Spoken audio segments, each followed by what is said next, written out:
If you're suffering, you are obligated, in a sense, to hold on to whatever rope someone throws you.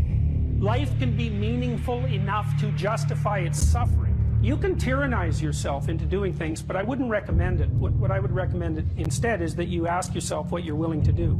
It's a really effective technique. It's like a meditative technique. That's when life is worthwhile.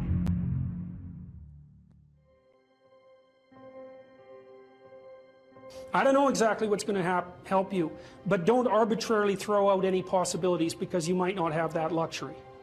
Antidepressants help a lot of people, and there are technical reasons why that's the case. If you're offered a gift by your society and it works, try it. I don't care what your presuppositions are. The time you see people who are suffering with depression, for example, there's a multitude of reasons, but I'll take one common reason. You could think about it as associated with the story of Peter Pan.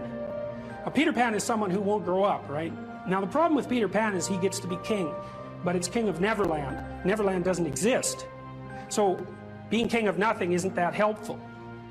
Well, one of the things that you often see with people who suffer from depression, and I'm not making a blanket statement about the cause of depression because there's lots of them, is that people who don't have enough order in their life tend to get overwhelmed. So for example, if someone comes into me to see me and they say they're depressed, I always ask them a very standard set of questions. Do you have a job? If you don't have a job, you're really in trouble in our society. First of all, your biological rhythms tend to go off the rails right away because there's no reason to go to bed at any particular time and there's no reason to get up. And for many people, if they don't get up at the same time, they foul up the functioning of their circadian rhythms, and that's enough to make them depressed right off the bat, especially if they start napping during the afternoon. They also don't have a purpose. People aren't good without a purpose, and this isn't hypothesizing. We absolutely understand the circuitry that underlies positive emotion. When you're attending to something you're interested in and you're engaged in it, that's when you're alive. That's when life is worthwhile. It's so worthwhile that in those moments you don't even ask the question about it. The question itself goes away because the meaning that you're united with is so powerful that it can push back the adversity that would otherwise characterize life. Nietzsche said, the person who has a why can bear any how. We know how it works. Almost all the positive emotion that any of you are likely to experience in your life will not be a consequence of attaining things. It will be a consequence of seeing that things are working as you proceed towards a goal you value. That's completely different. And you need to know this because people are often stunned, for example. They finish their PhD thesis and their presupposition is that they're going to be elated for a month. And often instead they're actually depressed. And they think, oh, what the hell, I've been working on this for 7 years and I handed it in and what do I do now? And that's what depresses them, right? It's the what do I do now? Well, they're fine if they enjoyed it, pursuing the thing. As long as it was working out, they get a lot of enthusiasm and excitement out of that because that's how our nervous systems work. Most of your positive emotion is goal pursuit emotion. If you take drugs like cocaine or amphetamine, the reason they're enjoyable is because they turn on the systems that help you pursue goals. That's why people like them. So if you don't have a job, you got no structure, that's not good. Plus, you tend not to have a point. So you're overwhelmed by chaotic lack of structure and you don't have any positive emotion.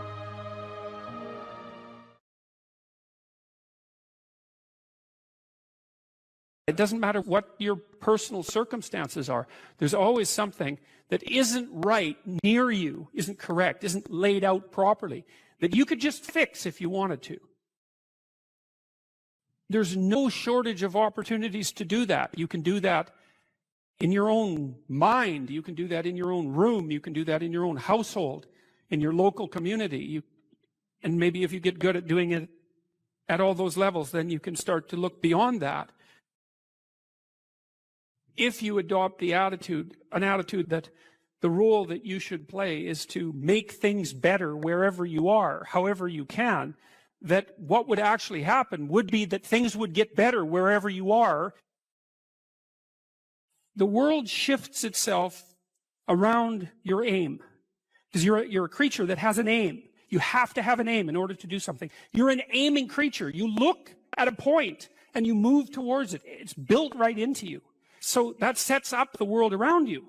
It organizes all of your perceptions. It organizes what you see and you don't see. It organizes your emotions and your motivations.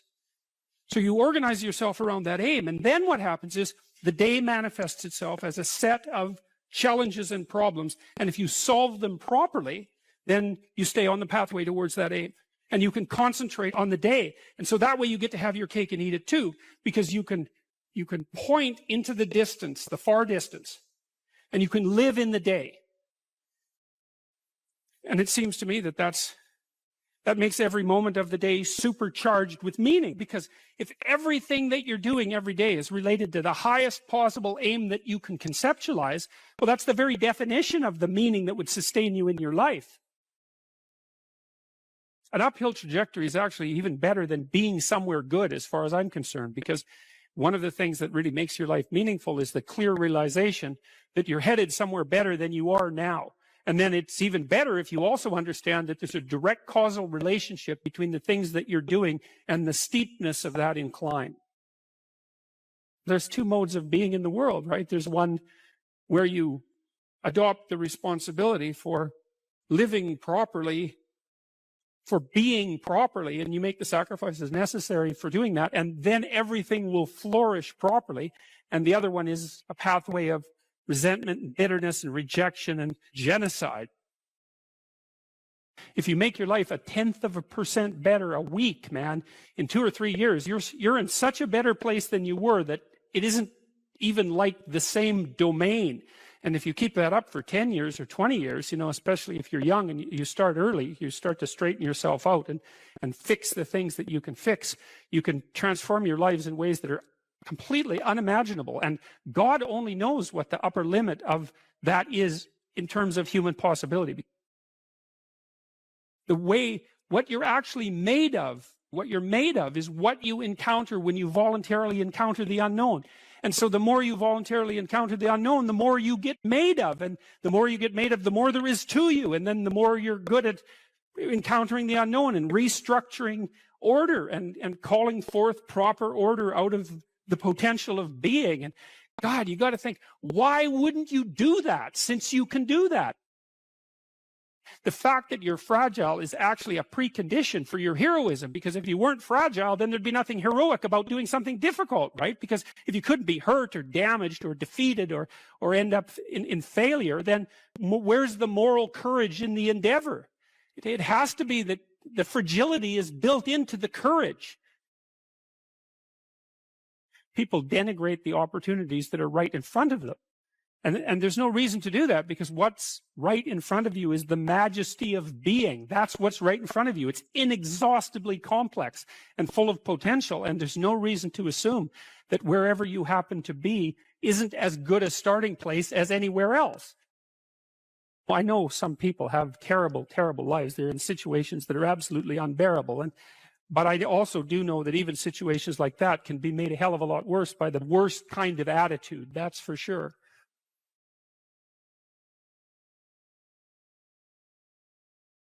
Now, this young man told me that his life lacked purpose and direction and meaning, and that he was nihilistic until he read Zen and the Art of Motorcycle Maintenance, which is a book I actually like quite a bit. I've read it 3 times at different decades of my life. And one of the things that's very interesting about that book is that it's an examination of the idea of quality, of the idea that there are qualitative distinctions between things, and that we have an instinct to make qualitative distinctions. And so a qualitative distinction is simply, this is better than that, which is a judgment. Okay, now what Ratzinger is hypothesizing is that the person in and of, how the modern idea is you're supposed to accept yourself. I think that's an insane idea, by the way. Really, I can't think of a more nihilistic idea than that you're already okay. It's like, no, you're not. And the reason you're not is because you could be way more than you are. And so what do you want to be? You want to be okay as you are? Or do you want to strive towards what's better? And this young man, this Australian, he said that the reason that Zen and the Art of Motorcycle Maintenance had such a impact on him was because he wasn't happy with his current mode of being, right? He didn't consider the manner in which he conducted himself sufficient. And the fact that the author of Zen, and it was Pirsig, laid out the notion that you could make qualitative distinctions, and there really was a difference between good things and bad things, or great things and evil things. It gives you direction. It gives you the possibility of moving upward. And Ratzinger is pointing out, at least to some degree, that human beings are insufficient in and of themselves and need the movement upward. And so they need to conceptualize something like the highest good and then to strive for that. And the thing is that there isn't any difference between conceptualizing the good and being judged. Because if you're going to conceptualize the good and move towards it, what you have to do is separate from yourself all those things that aren't good and leave them behind. And that's why the Redeemer and the Judge are the same thing. And one of the things that's really appalling, I think, about our modern world is that we're rejecting the notion of qualitative distinctions. You say, well, we don't want to hurt anybody's feelings by saying that one thing is better than another. It's like, okay, fair enough. It's not fun to be cast off with the damned, that's for sure. But if people are in fact insufficient in their present condition, which seems to be the case, I mean, try finding someone who isn't, then if you deny the possibility of qualitative distinction because you want to promote a radical egalitarianism, then you remove the possibility of redemption because there's no movement towards the good. And it seems to me that it's a catastrophe to sacrifice the good for, well, it's a catastrophe to sacrifice the good for the equal. Because for us to be equal would mean, as far as I can tell, that we would all be equally unredeemed and miserable.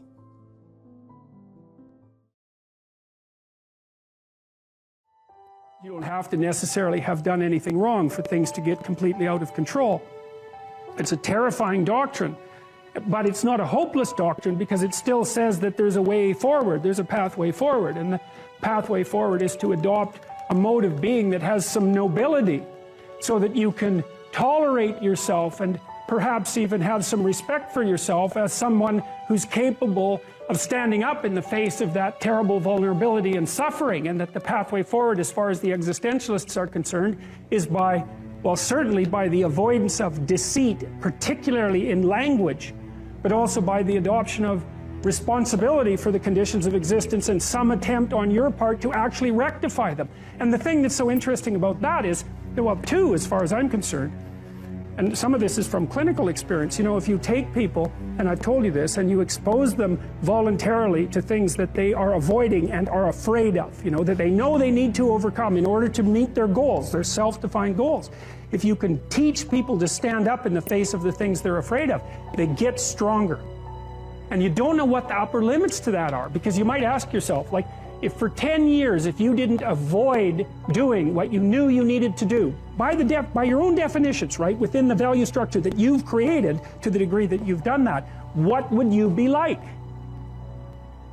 Well, you know, there are remarkable people who come into the world from time to time, and there are people who do find out over decades-long periods what they could be like if they were who they were, if they spoke their being forward. And they get stronger and stronger and stronger, and we don't know the limits to that. We do not know the limits to that. And so you could say, well, in part, perhaps the reason that you're suffering unbearably can be left at your feet, because you're not everything you could be, and you know it. And of course, that's a terrible thing to admit, and it's a terrible thing to consider, but there's real promise in it, right? Because it means that perhaps there's another way that you could look at the world, and another way that you could act in the world, so what it would reflect back to you would be much better than what it reflects back to you now. My experience is with people that we're probably running at about 51% of our capacity. I mean, you can think about this yourselves. I often ask undergraduates how many hours a day you waste, or how many hours a week you waste, and the classic answer is something like 4 to 6 hours a day. You know, inefficient studying, watching things on YouTube that not only do you not want to watch, that you don't even care about, that make you feel horrible about watching after you're done. That's probably 4 hours right there. You know, you think, well, that's 25 hours a week, it's 100 hours a month, that's 2.5 full work weeks, it's half a year of work weeks per year. And if your time is worth $20 an hour, which is a radical underestimate, it's probably more like 50 if you think about it in terms of deferred wages. If you're wasting 20 hours a week, you're wasting $50,000 a year. And you are doing that right now. And it's because you're young, wasting $50,000 a year is a way bigger catastrophe than it would be for me to waste it, because I'm not going to last nearly as long. And so if your life isn't everything it could be, you could ask yourself, well, what would happen if you just stopped wasting the opportunities that are in front of you? you'd be who knows how much more efficient.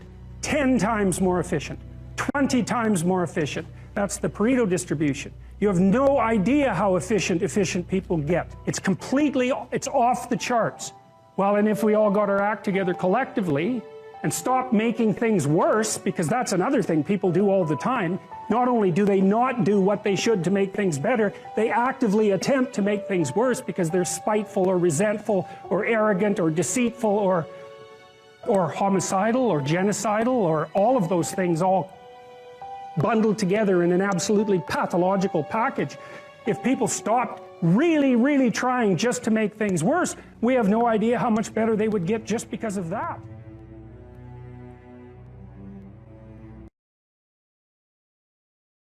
It's funny that philosopher Kierkegaard, you don't usually hear a joke that starts like that, by the way, he wrote 150 years ago, and he was one of the first people who really wrote about anxiety. He was one of the first psychological philosophers, and he regarded himself as rather useless, all things considered.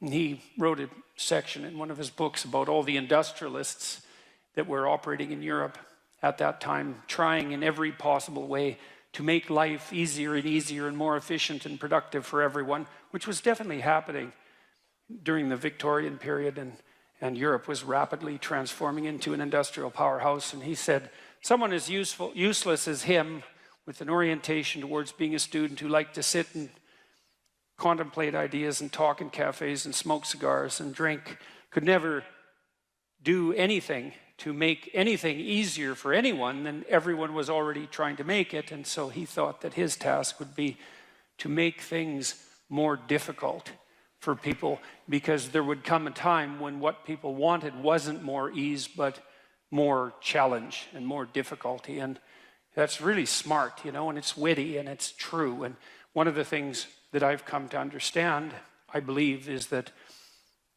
and Dostoevsky knew this too. He wrote about this in Notes from Underground. It's a great book, very short book, brilliant, absolutely brilliant, compelling, dark read. It's the confession of a miserable, resentful, like murderously genocidal bureaucrat who evaluates his own soul, I suppose, and confesses his sins. And it's also a critique of the idea of utopia oriented towards security. And Dostoevsky, who was dealing with the set of ideas that are really tearing us apart culturally right now, this idea of a eventual utopia based on something like security and safety. Dostoevsky really objected to that back in, this is like 1860, a long time ago. He said, you know, the thing about people that you don't really understand is that, he said, fundamentally we're ungrateful and we can curse. That's what distinguished us from the animals, which I thought is pretty damn comical. But he said something very interesting, you know. He said, if you set up a utopia so that all people had to do was eat cakes and busy themselves with the continuation of the species, that, yeah, right, Russian humor, you know, that after a surfeit of that, after enough of that, which would happen quite quickly, people would just go mad just to break things, just so something unexpected and remarkable could happen, and that we're not built for security and safety, but for something, well, let's call it adventure, something like adventure.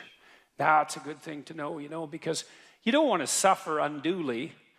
That seems reasonable. And you might think, because of that, that really what you want is happiness. But then Solzhenitsyn, for example, he wrote about what happened in the Gulag Archipelago under Stalin and said, you know, if your goal is happiness, what are you going to do when the jackboots hammer down your door at 2 in the morning and haul you off to the prison camp, because you're not going to be happy there.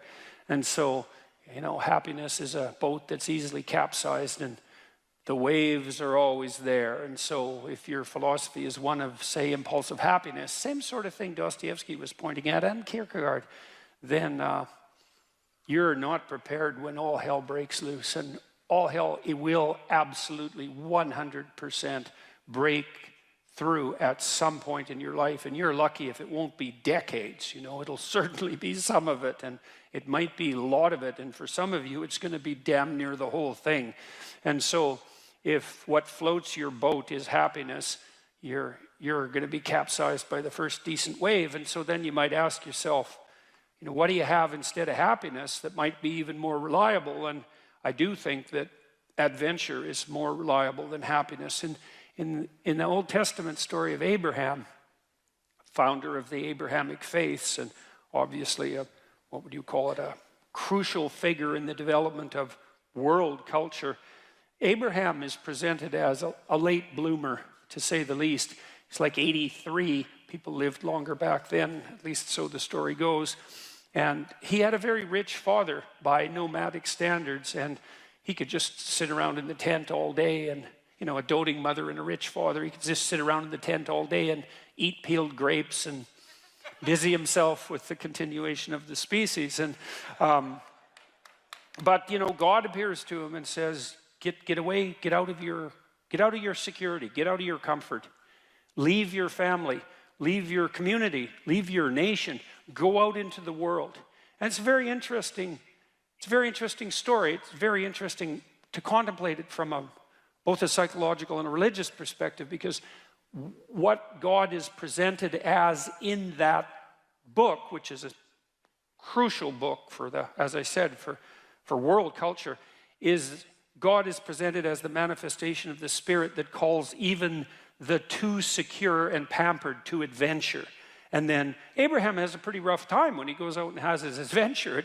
It's not all, Skittles and roses from then on in.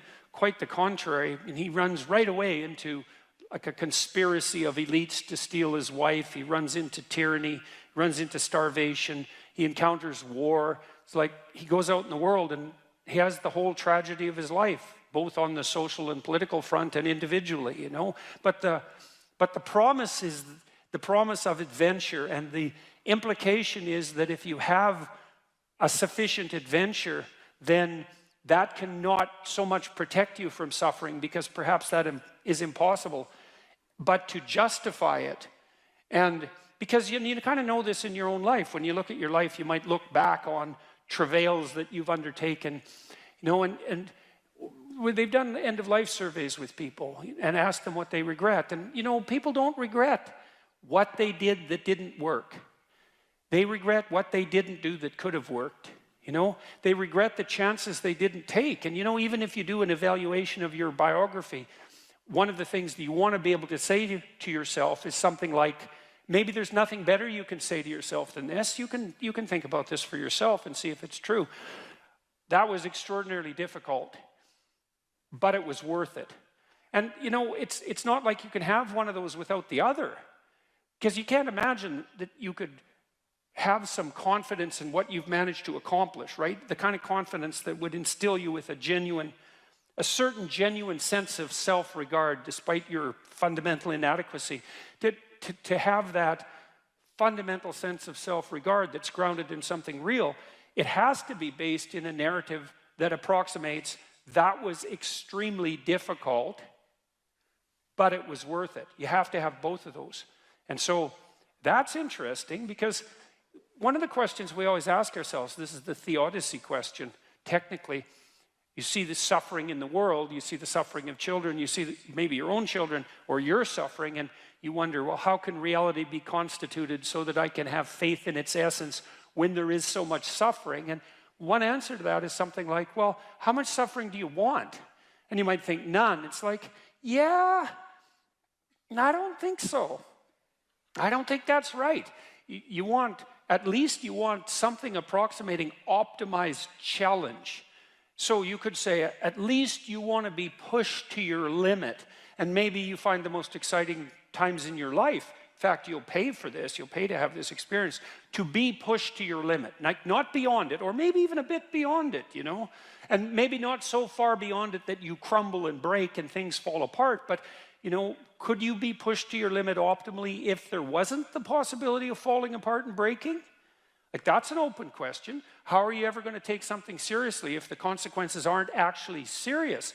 You know, and there's something delightful about dancing on the edge. That's why Hawaiians believed that surfing was sacred, you know, and it's because to surf you have to be on the edge, right? And the waves can come and take you out at any moment, but without the possibility of the waves rising to take you out, then you can't dance on the edge, and maybe that's exactly what you want to do, you know, and there's good evidence from the neuroscience literature that consciousness itself is something akin to dancing on the edge. So technically, when you're conscious, when you're awake, your brain is occupying a position between something. It's a position that's something like between chaos and order.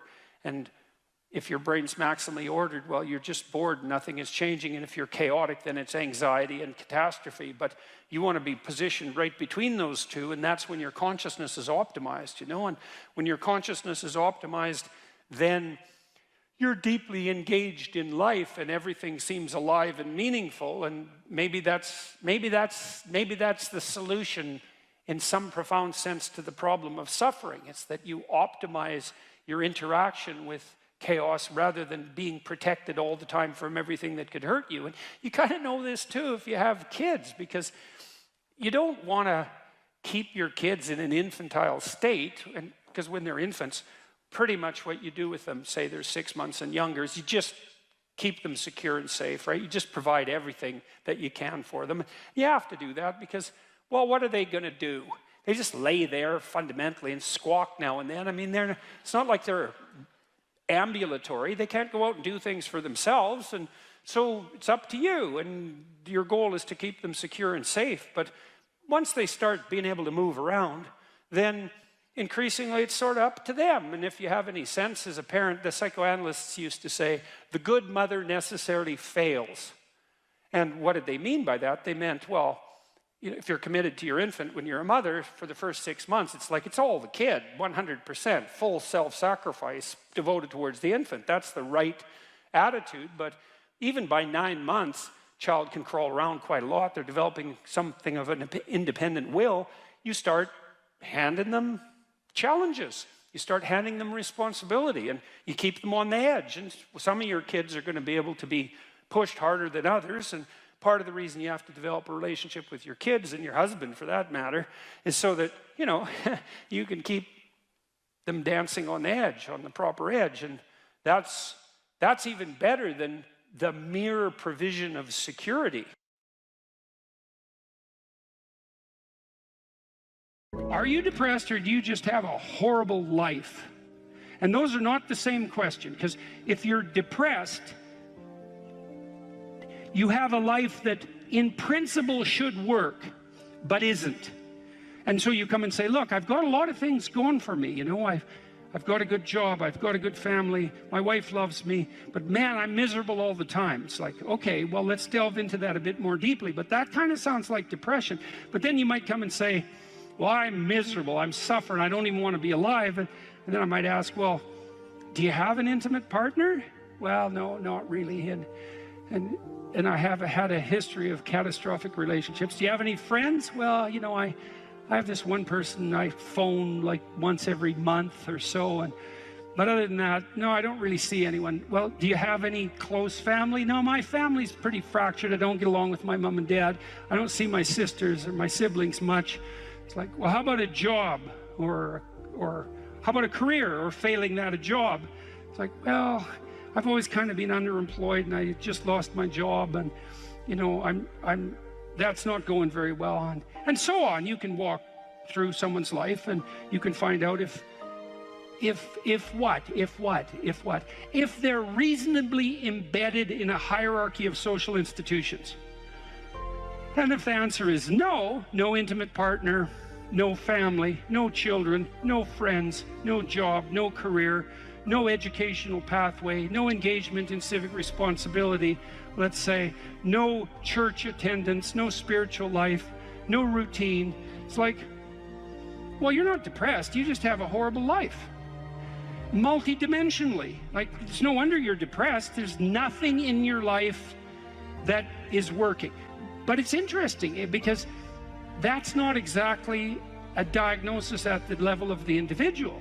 It's a diagnosis in relationship to the relationship between the individual and this structure of containing social institutions. If you don't have an intimate partner, and you don't have a family, and you don't have any friends, and you don't have a career or a job or any civic involvement or any involvement, let's say, with religious institutions, and you don't have any creative striving, all you've got left is pain. And so that's what you have. And so here's a different way of thinking about sanity. Sanity isn't being well constituted as an atomized individual. Sanity is what makes itself manifest if you're properly situated in a hierarchy of social order. To be well constituted, you have to be a harmonious player in a multidimensional symphony in some real sense of social interaction. It's very hard to stay on the straight and narrow without a partner who doesn't share your blind spots, correcting you constantly. You know, now that's annoying. There's a tussling about it, right? There's a fractious and adversarial element to that, because if you're married, you don't see eye to eye, and thank God for that, because sometimes in your foolish insistence on being right, you're wrong, and wrong in a way that'll take you out. And so you better have a partner who doesn't think the same way you do. And fortunately, if you have a partner, you have a partner who doesn't think the same way you do. And so if you can get the dialogue flowing, then that's a mutually corrective mechanism. And so then you might say, well, the truthful dialogue between partners in a marriage is actually, it's the process by which sanity itself is generated. And I mean technically, it's like you're too complex to regulate yourself, period. And so you need other people to help you do that. So if you have a wife or a husband, someone who knows you and is there for the long run, they can help, you can help each other find the meaningful path and stay on it. And you can't do that alone. And probably just having a partner isn't enough. You need kids, likely, to keep you sane or to drive you crazy, depending on the nature of your children. Let's say you need family, you need your parents, you need your siblings, you need another community around you that's not merely your wife, because you're so crazy that it takes a village to keep you sane. And so, and then surrounding that more intimate web of kinship, you need friends.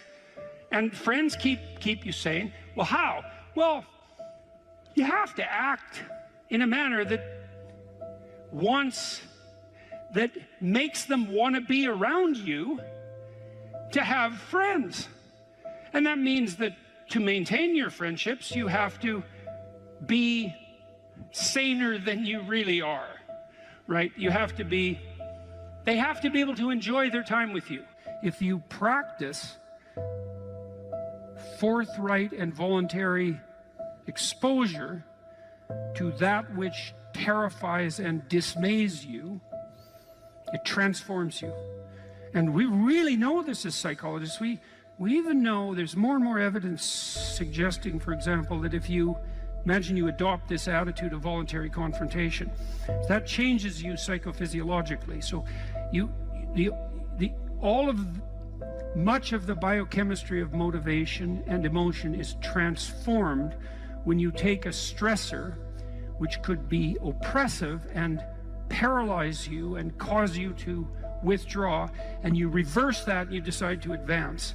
It's like a different spirit inhabits you. And I mean this physiologically. There's a whole different pattern of being that makes itself manifest in you neurologically and psychophysiologically and pharmacologically. So you take it on as a challenge, right? And that transforms you at a cellular level too, because one of the things we've discovered in recent years is that if you do something new and complex, then that turns on that parts of your DNA that haven't produced proteins before will start producing new proteins and reconstruct you from the cellular level up. So it's a deep transformation, and we have no idea how deep. And again, you could ask yourself, if you didn't withdraw in fear from anything from everything that life threw at you, who could you become? And I would say that's the central religious question in some real deep sense. You know, are more things thrown at us than we can manage? Well, that's a tricky question, because pretty dreadful things are thrown our way. And you might say, well, that's just presents an insuperable barrier to progress. That's not very helpful, because you're alive, here you are, you got these problems to contend with, and if it's an impossible task, then how could you be anything but hopeless and desperate? But then you think, well, wait a second, how would things transform if I took this on as a voluntary adventure, you know, regardless of its scope? And the scope would include unjust suffering, death, and hell. And that's not just some religious or metaphysical vision. It's like, no, you're actually going to have to contend with that in your life, in whatever way those things make themselves manifest to you personally. That's coming, man. And so maybe you better get prepared. And then the question might be, well, what would happen if you got prepared? And the answer might be, you'd be prepared. And I think the religious enterprise, in its deepest sense, is that process of preparation. And, you know, you might want to even push that a bit farther. You might say, well, not only do you want to get prepared for what's coming your way, but you want to be so prepared that when it comes your way, that it doesn't make you bitter and resentful and tempted by the desire to walk the path that would make all of that even worse. And so you might say, well, if you could really face up to what you need to face up to, not only could you turn yourself into someone that could bear the catastrophe of life and exposure to hell, but maybe you could turn yourself into someone who would still do good even while facing those things. And that's a pretty noble goal. So now you're moving towards the promised land, let's say. So that's inspiring, and that produces positive emotion, because you experience positive emotion when you see yourself moving towards a valued goal. No valued goal, no positive emotion. That's how your systems are set up psychophysiologically. On the negative front, well, maybe anger and bitterness and fear stop you. Okay, so what do you do with them? Okay, now, take good stock of your sinful nature, let's say. You know what temptations you're prone to and what knock you off the beaten track, and maybe you feel guilty about it. You know where your weaknesses are, and you probably have some idea of just what kind of hell you could inhabit if you let those weaknesses get the upper hand. So why don't you just write about that for 15 minutes? So let's say this isn't what you could have in 5 years. It's the pit you could dig for yourself if you decided to, you know, just sit there or dig. Everyone has a sense of that, you know, for some people. My temptation probably would have been alcohol. It calmed me in social situations. It made me feel a closer kinship to people, and it was a pretty good stimulant. And so it was a really good drug for me, and I enjoyed it quite a lot. Too much. But I learned that I had better things to do. I wouldn't have stopped without better things to do. And that's what did you mean by better things to do?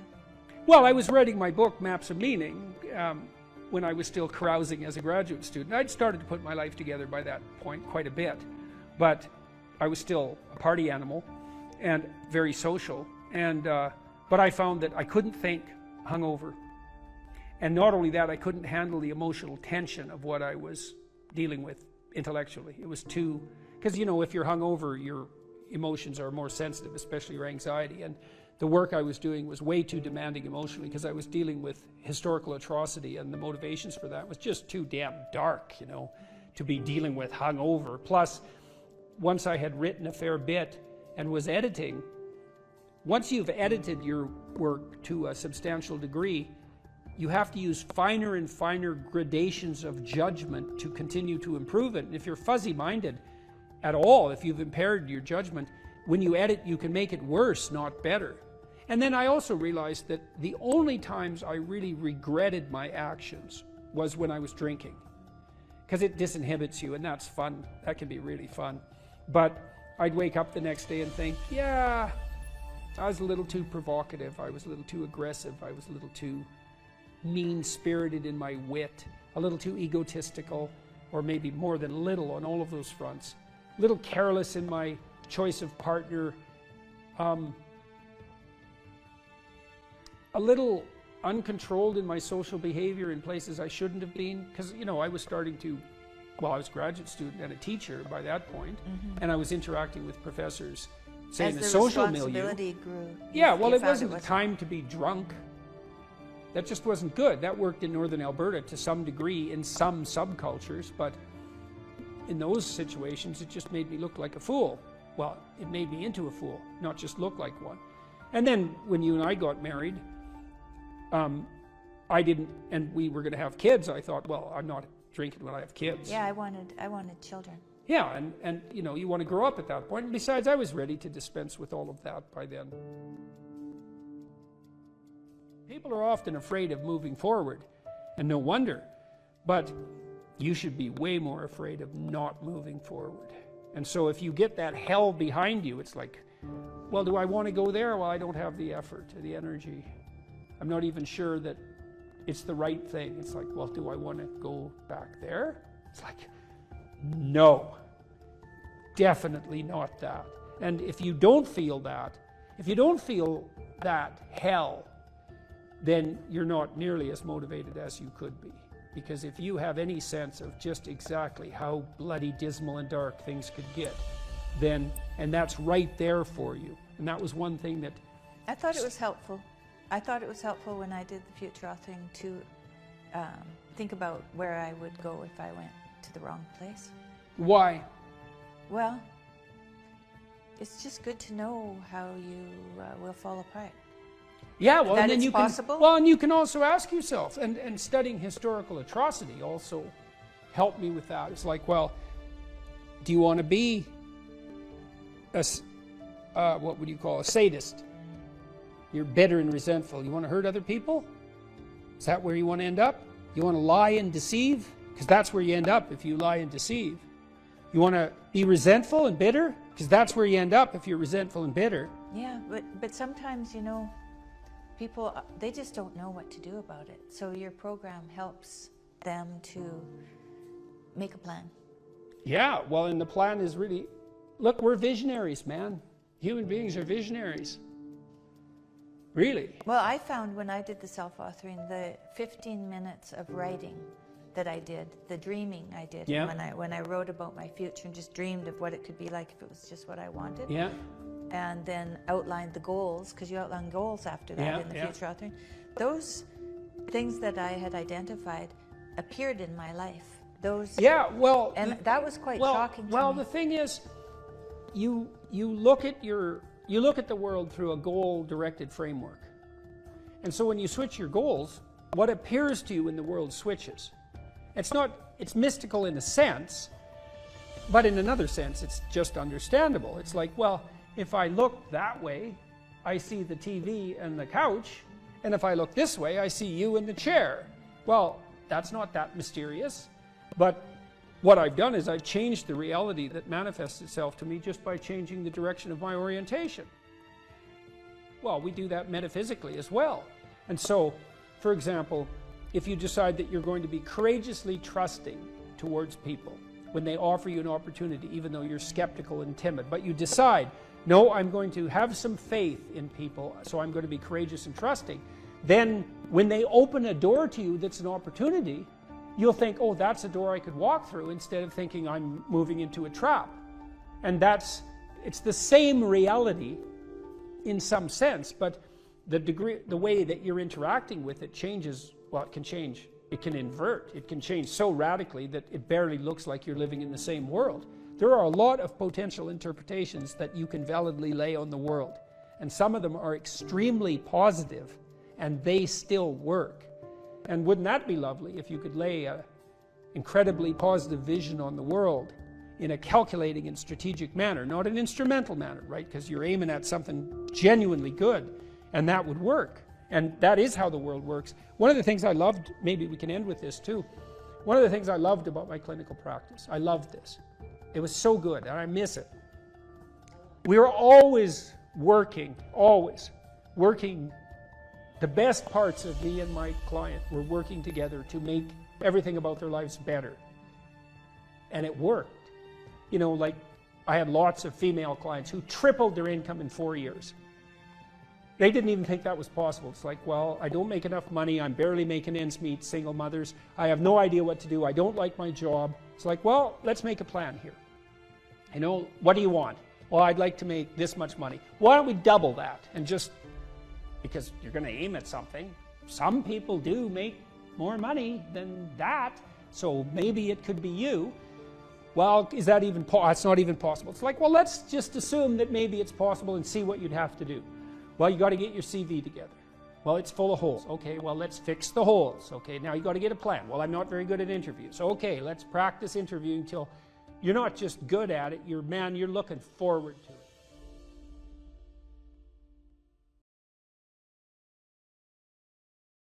If you concentrate solely on your career, you can get a long way in your career. And I would say that that's a strategy that a minority of men preferentially do. That's all they do. They work like 70, 80 hours a week. They go flat out on their career. They're staking everything on the small probability of exceptional status in a narrow domain. But it's hard on them. They don't have a life. It's very difficult for them to have a family. They don't know how to take any leisure activity. Like, they get very one-dimensional. Now, it may be that that unidimensionality is the price you have to pay to be exceptional at one thing, right? Because if you're going to be something like a genius-level mathematician, and you want to do that for, or a scientist, say, it's like you're in your lab all the time, you're working 70 hours a week or 80 hours a week, you're smart, you're dedicated, you're unidimensional, and that's how you get to beat all the other people who are doing that. It's the only way. But the problem is you don't get a life. Now, if you love being a scientist and you have that kind of focus of mind, well, first of all, you're a rare person, and second, you're going to pay for it. But fine, more power to you. But it's a risky business to do that. You sacrifice a lot for it.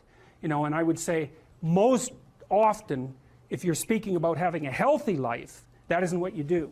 You spread yourself out more. So, you know, you have a family, you have some things that you do outside of work that are meaningful to you and useful. You have a network of friends.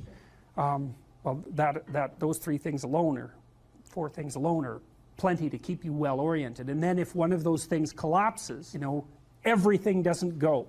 Now, the price you pay for that is the more you strive to optimize that balance, the less likely you are to be fantastically successful at any single one of them. But you might have a very, you know, if you consider your life as a whole, that might be a winning strategy. One of the things Carl Jung said, I really liked this. He thought that men went after perfection and women went after wholeness. There's something different at the top of the value hierarchy. So perfection would be stake it all on one thing and look for radical success. Not that all men do that, because they don't, but we're talking about extremes, at least with regards to the men that do that. The wholeness idea is more like, well, it's like I want one thing in my life to be 150%, or I want 5 things in my life to be 80%. Well, there's a lot more richness in a life where you have 5 things operating at 80%, but you're not operating at any of them at 150%. So, and I really believe this because I've watched men and women go through their careers now for a long period of time, and one of the things that, there's lots of things that produce this, but one of the things that I've noticed is that mostly women in their 30s bail out of unidimensional careers. They won't do them.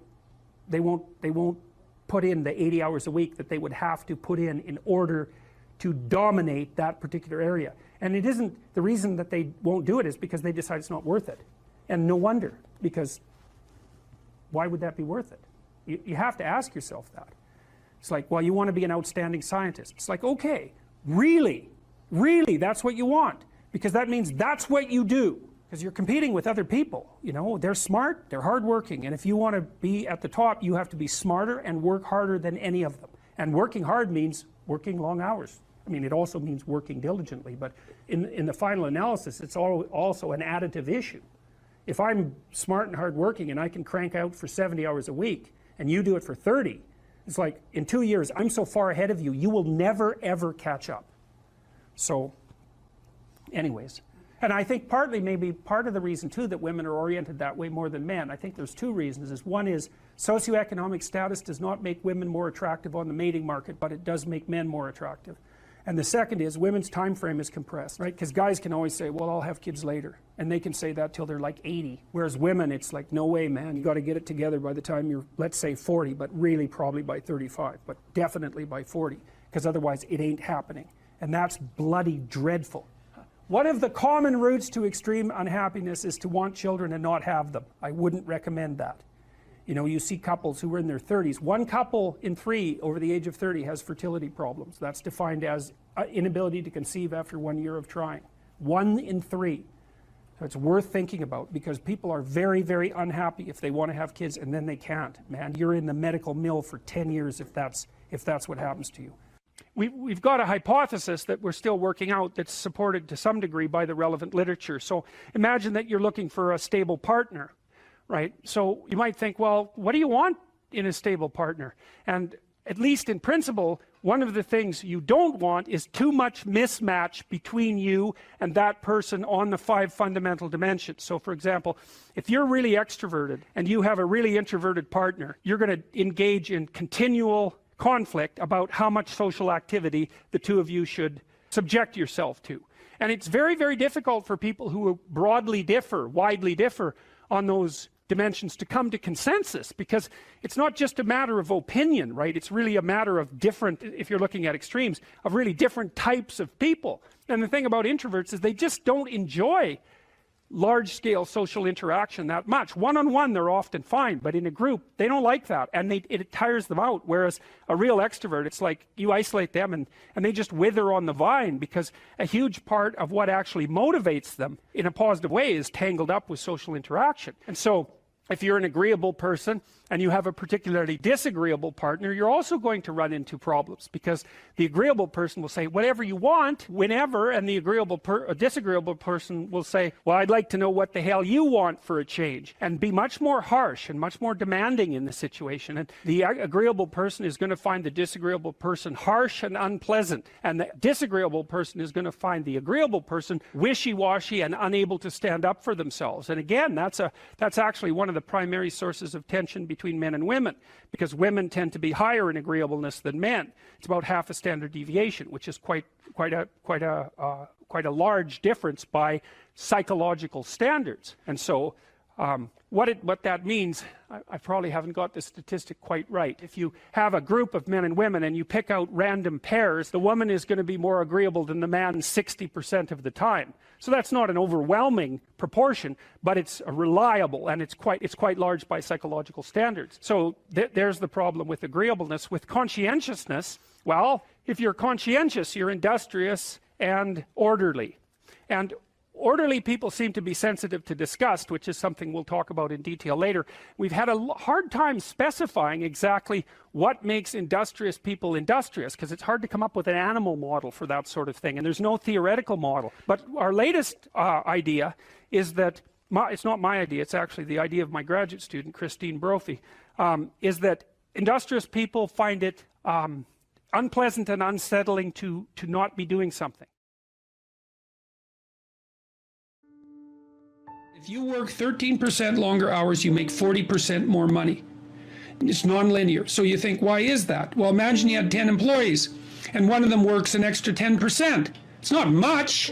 Well, how often is that person going to be promoted? Assuming you have a clue as a boss. It's like you're going to look at the 10 people and you're going to think, oh, that guy's always here like 45 minutes early. It's like, why don't we give him the promotion? Obviously, right? So these small edges that you can manage like that, work an extra 10% or extra 13%, have non-proportional payoffs. That's part of the Pareto distribution. So get your sleep cycle organized so you get up in the morning. Learn how to do it. No excuses. I'm too tired in the morning. I don't like mornings. Who cares? That's not relevant. It's like discipline yourself so you can manage it. Schedule your meals, because that's a good disciplinary routine. And then learn to use a calendar, like Google Calendar. Most of you, many of you out there do not use a calendar. Okay, a calendar is not a prison, and it's not a tyrant. Not if you use it properly. A calendar keeps anxiety at bay. It makes sure that you do what you need to do, which is important, because otherwise you fall behind. But if you use it properly, it's also helps you plan what you want to do. So I could say, well, lay out your damn calendar and design the days you would like to have. That's what your calendar is for. So you can put in all sorts of things in there you want to do, and that would be good for you. And that's a really good way to start being more industrious.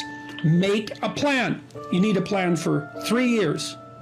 You need a plan for the next year. You need a plan for the next 6 months. You need a plan for the next 3 months. You need a plan for the week. You need a plan for the day. You need a plan for the hour. All of that. All of that. I make lists constantly of what I have to do. And they're like daily, weekly, monthly, yearly. Right now, I can't look out more than about 6 months, because my life is too complicated and chaotic. But you need a vision of who you could be, what character you could have. 3 to 5 years out, you can't go much farther than that, because life is too unpredictable, I think, to make vision that's longer term than that subject to, there's too much chance associated with it to spend a lot of time on. Maybe you can stretch it to 5 years, and in rare cases you can have a 10-year goal, but it has to be pretty low resolution. But you want plans at all those levels of resolution. You want to write the things down. And because what are you going to do? You're going to stumble around and get what you need? You're going to stumble around and be useful to other people? And it's useful to be useful to other people, They want to work with you then. They want to do things with you. They want to have you around. They trust you. They open up opportunities for you. And if you stumble around like you're blind, you're not going to get anywhere. And then you're going to suffer. And then you're going to be bitter. And then you're going to be cruel. So that's hell. That's a bad outcome. So unless you want that, don't aim for it. Or aim for the opposite, because that's how you get out of it. Make a plan, man. So when I was doing my clinical work, which I did a lot of career work with my clients, both at a beginner level, I would say, like really a beginner level, with people who had no employment whatsoever, no history of employment, who were undereducated and who lacked every skill you could possibly imagine. So these were people who were really in dire straits, up to people who were operating at the top of their profession, but who could still strategize forward. And so, for example, let's say you're at a dead end in your job.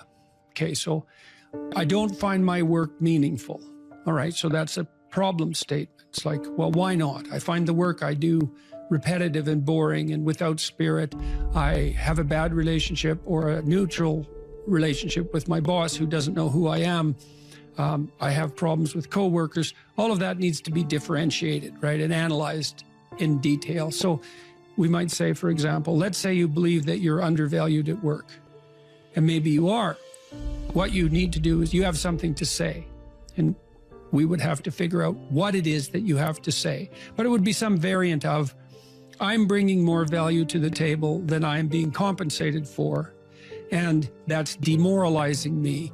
And it's also not good for you being my boss, because if I'm actually more valuable than is being recognized, then the fact that you're not valuing me properly means that I will become demoralized, I won't work properly, and you won't get the best out of me.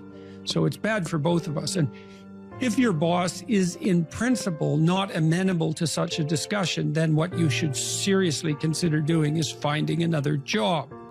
Okay, so let's say we're going to set you up for this. Okay, this isn't like next week's enterprise, man. This is your life. So the first thing I would ask is, well, do you have your resume or CV in order? Well, I haven't typed it up for 3 years. Well, what do you think about bringing it up? Well, I'm pretty nervous about that because there's some holes in it, and, I didn't do so well in college, and I'm kind of embarrassed about my resume. It's like, okay, bring it in. Let's go through it. Let's at least update it. Let's look where the holes are. Let's look at where the inadequacies are as far as you're concerned, right? This isn't my judgment, it's your judgment. Let's walk through those judgments and see if they're warranted, because maybe you're just too guilty and ashamed and self-conscious and anxious, and you're looking at your resume more critically than someone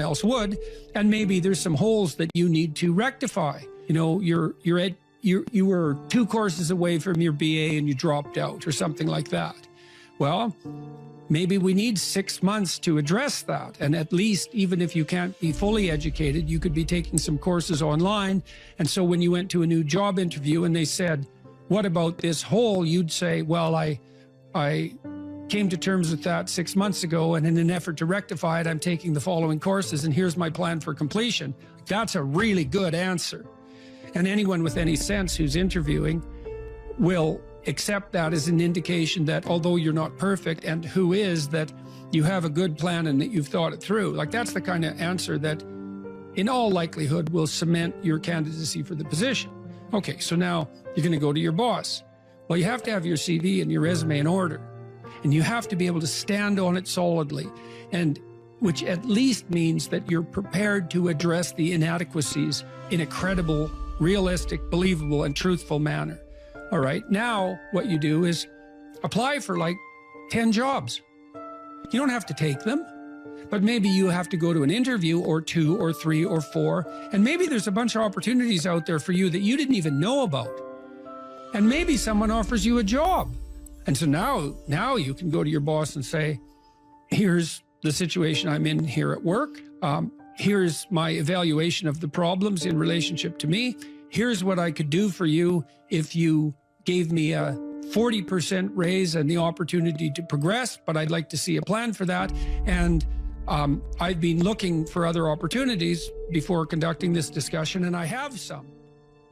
If your boss treats you with contempt at that point and doesn't listen, then perhaps he or she is a little more narcissistic than might be optimal, and it's time to find a new job.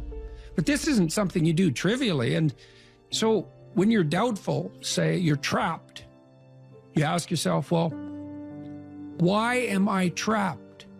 And that's a hard question, right? Because some of it's your own inadequacy, a lot of it. And all of the part of it that you can deal with is your own inadequacy.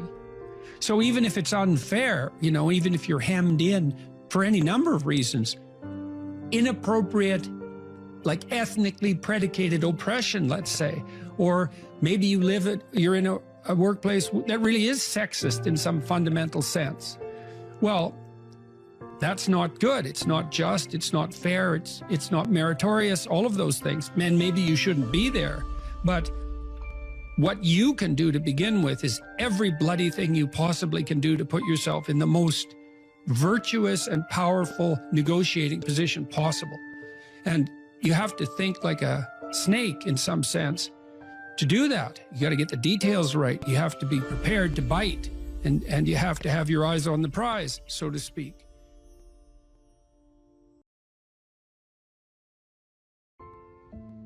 We should make a very clear distinction here that often when people are embittered and resentful and feel like they're victims, it's because really awful things have happened to them. Now, not always, but often.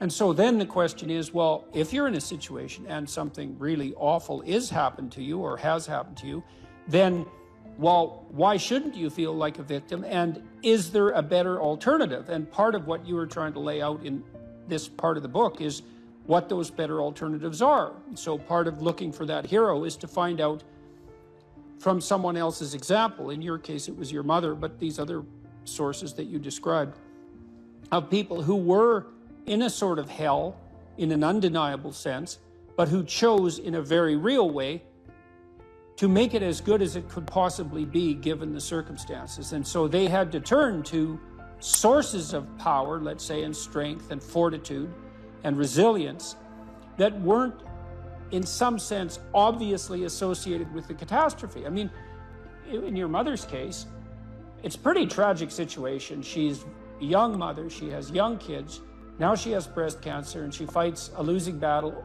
over a period of 5 years. That's pretty bad. And then you have to ask yourself, given that that's obviously pretty bad, how is it even possible that someone could handle that with not only grace and courage, but the kind of grace and courage that leaves their children with an immovable sense of the ability to prevail in the face of the deepest adversity? I mean, that's really something. You said here, Thousands have come before you, and they did just fine. So quit your complaining. And it's not because you have nothing to complain about. That's not the case. It's that that's not the right approach. The fact is, and this is such an optimistic fact, as well as a judgment in some sense, the fact is that if someone else can do it, so can you.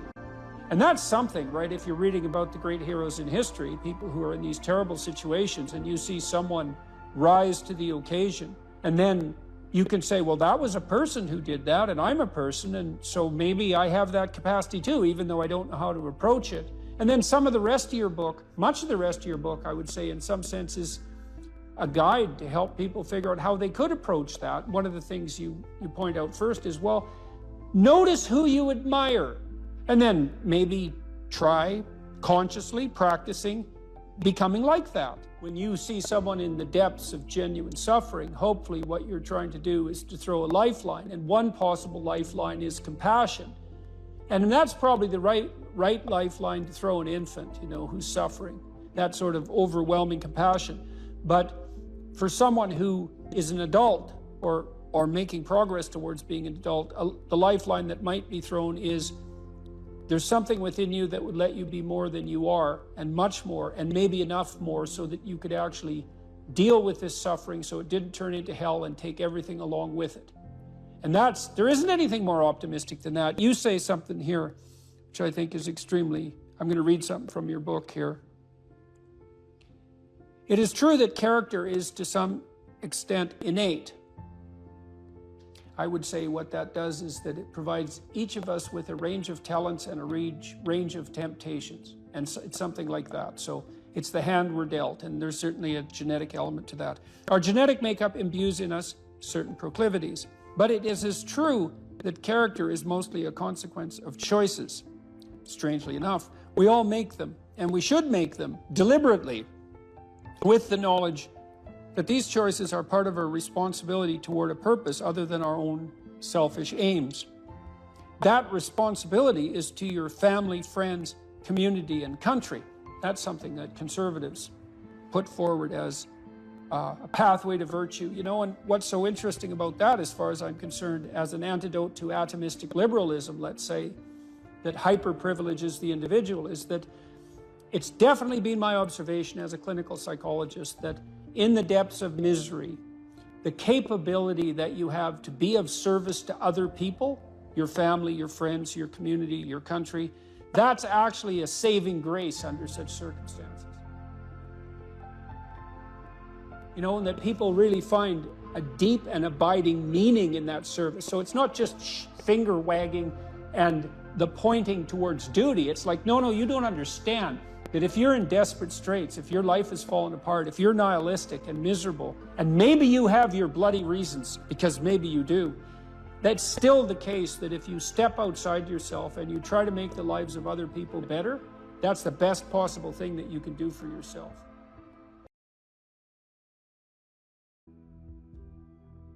I had lots of clients and students who were chaotic in their orientation to life. They didn't know what to do, and they didn't know what to do about not knowing what to do. It's like, I don't know what to do with my life, and I don't know what to do about my ignorance. And my reaction to that, in some sense, wasn't exactly the reaction of a clinician, because not a typical clinician, because typical clinicians are liberal Protestant in their fundamental orientation, and they tend to think of psychological development as something like self-actualization, right? It's really a self-development process. But that wasn't my observation, partly influenced by the developmental psychologist Jean Piaget. I had a more communitarian view of human development than that, and my observation was that most people find the cardinal meanings in their life not as a consequence of the development of their self, whatever that is, but in service to other people, in the adoption of responsibility. Because you're told, be responsible, and it's a finger-wagging thing again, that if you were a good person, you be responsible, you do your duty.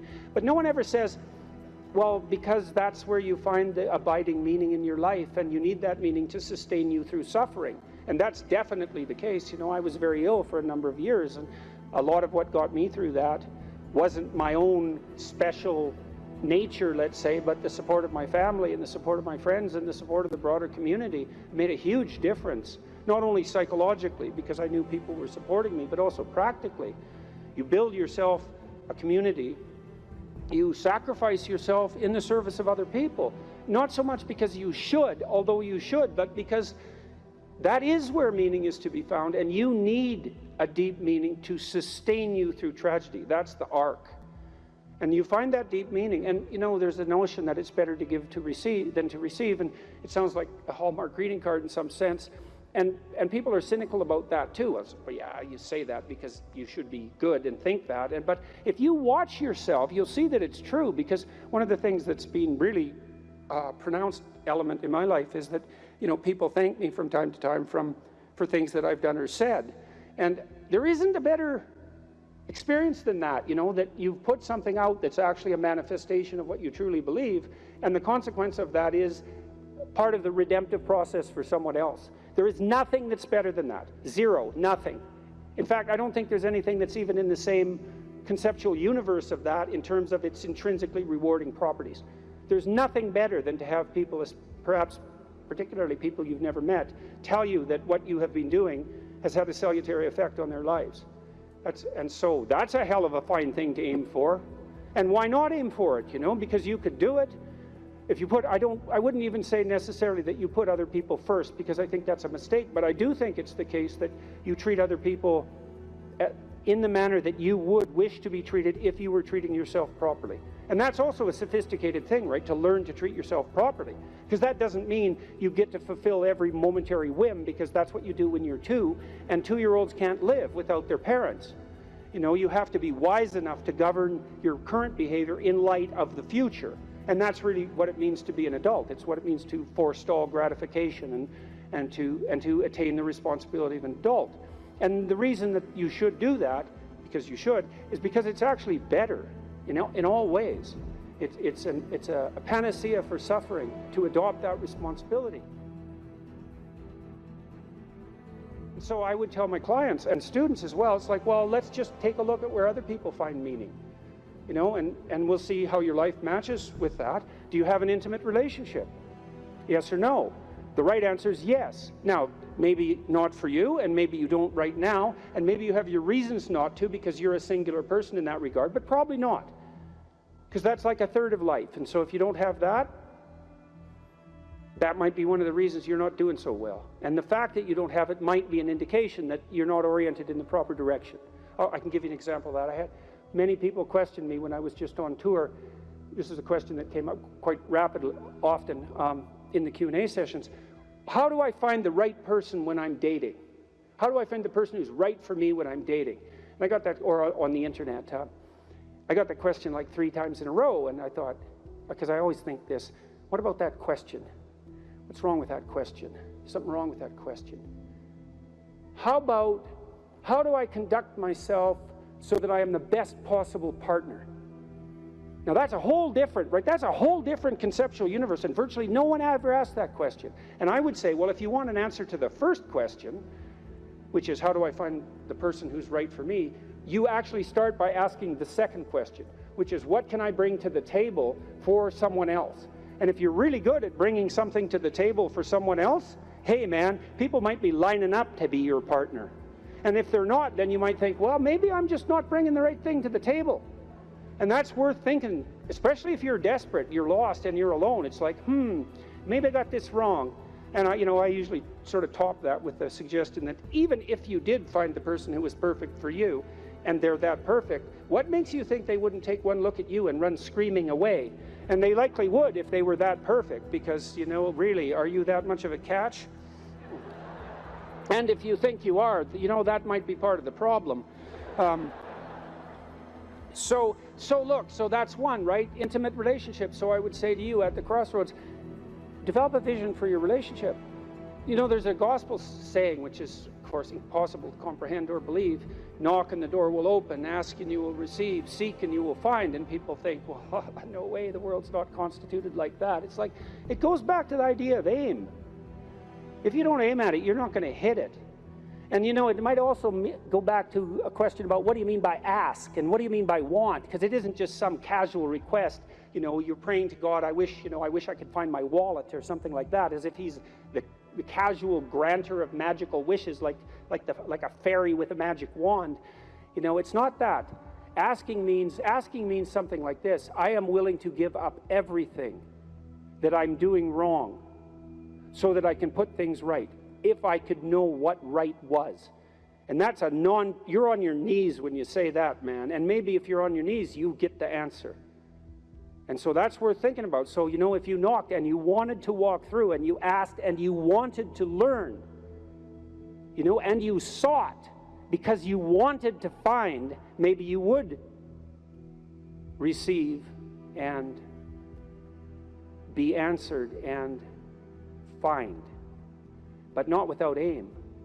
And so I might say, well, look, if you could have the relationship you wanted, you get to have the relationship you want and need, but you have to know what it is. And so then you need a vision of that. It's like, and a developed vision, you know? Not, I need to find the person right for me. It's like, what do you mean by that? No. How about, how are you going to treat your partner when they come home from work? How about something that concrete? Or how would you like to be treated when you come home from work? Or what sort of partner do you want in relationship to their attitude towards children? You have to make it real, you know, like it's the story of your own life, which, by the way, it is. And then maybe you find it, because at least once you've developed the vision, if it manifests itself, you'll recognize it. That's something. Why don't you set your family right? No, you need siblings. Maybe you don't have them. Set your relationship with your parents right. Fix your relationship with your father, with your mother, with your siblings. The same thing. And then what sort of relationship do you want to have with your children? You know, if you could have what you wanted. I had a very good relationship with my children. My daughter, as I said, was very ill, so that made things complicated. But I had a great relationship, and still do, with my son. It's one of the lights of my life. And we concentrated on making that relationship pristine, you know, both of us, and my wife as well. And so you imagine, well, I want my son to love me. I want my son to respect me, and vice versa. I want a child who can make mature decisions. I want someone I can rely on. I want someone who other people gravitate towards. Because I can have what I want if I'm willing to make the proper sacrifices. And so that's a good thing. Could you set your family straight? Well, you need a job or a career. So what can you offer, and what can you bring the world in that regard? And then I would say, well, if you're thinking about career success in this Tower of Babel manner, then that's a temptation. But you might think, well, how much good could I do if I had the opportunity in the shortest possible period of time, if I went all in? And then there's an aim, man, there's an aim. And then you might think, well, what would that look like? You know, if I was a light to my community, if I was a light to the people I work with, who would I be if I was like that? And then you can conceptualize that, and you can see when you deviate from it, and why couldn't you correct for the deviations and move towards that? And then you might say, well, are you going to make productive use of your time outside of work?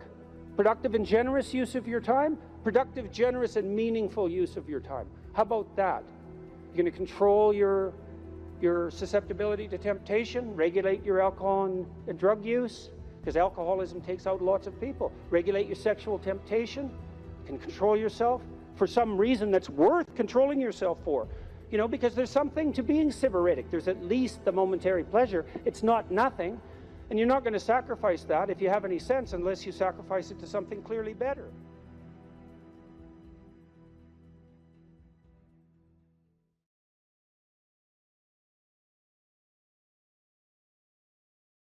Let's say you want to become who you could be in the fullest sense.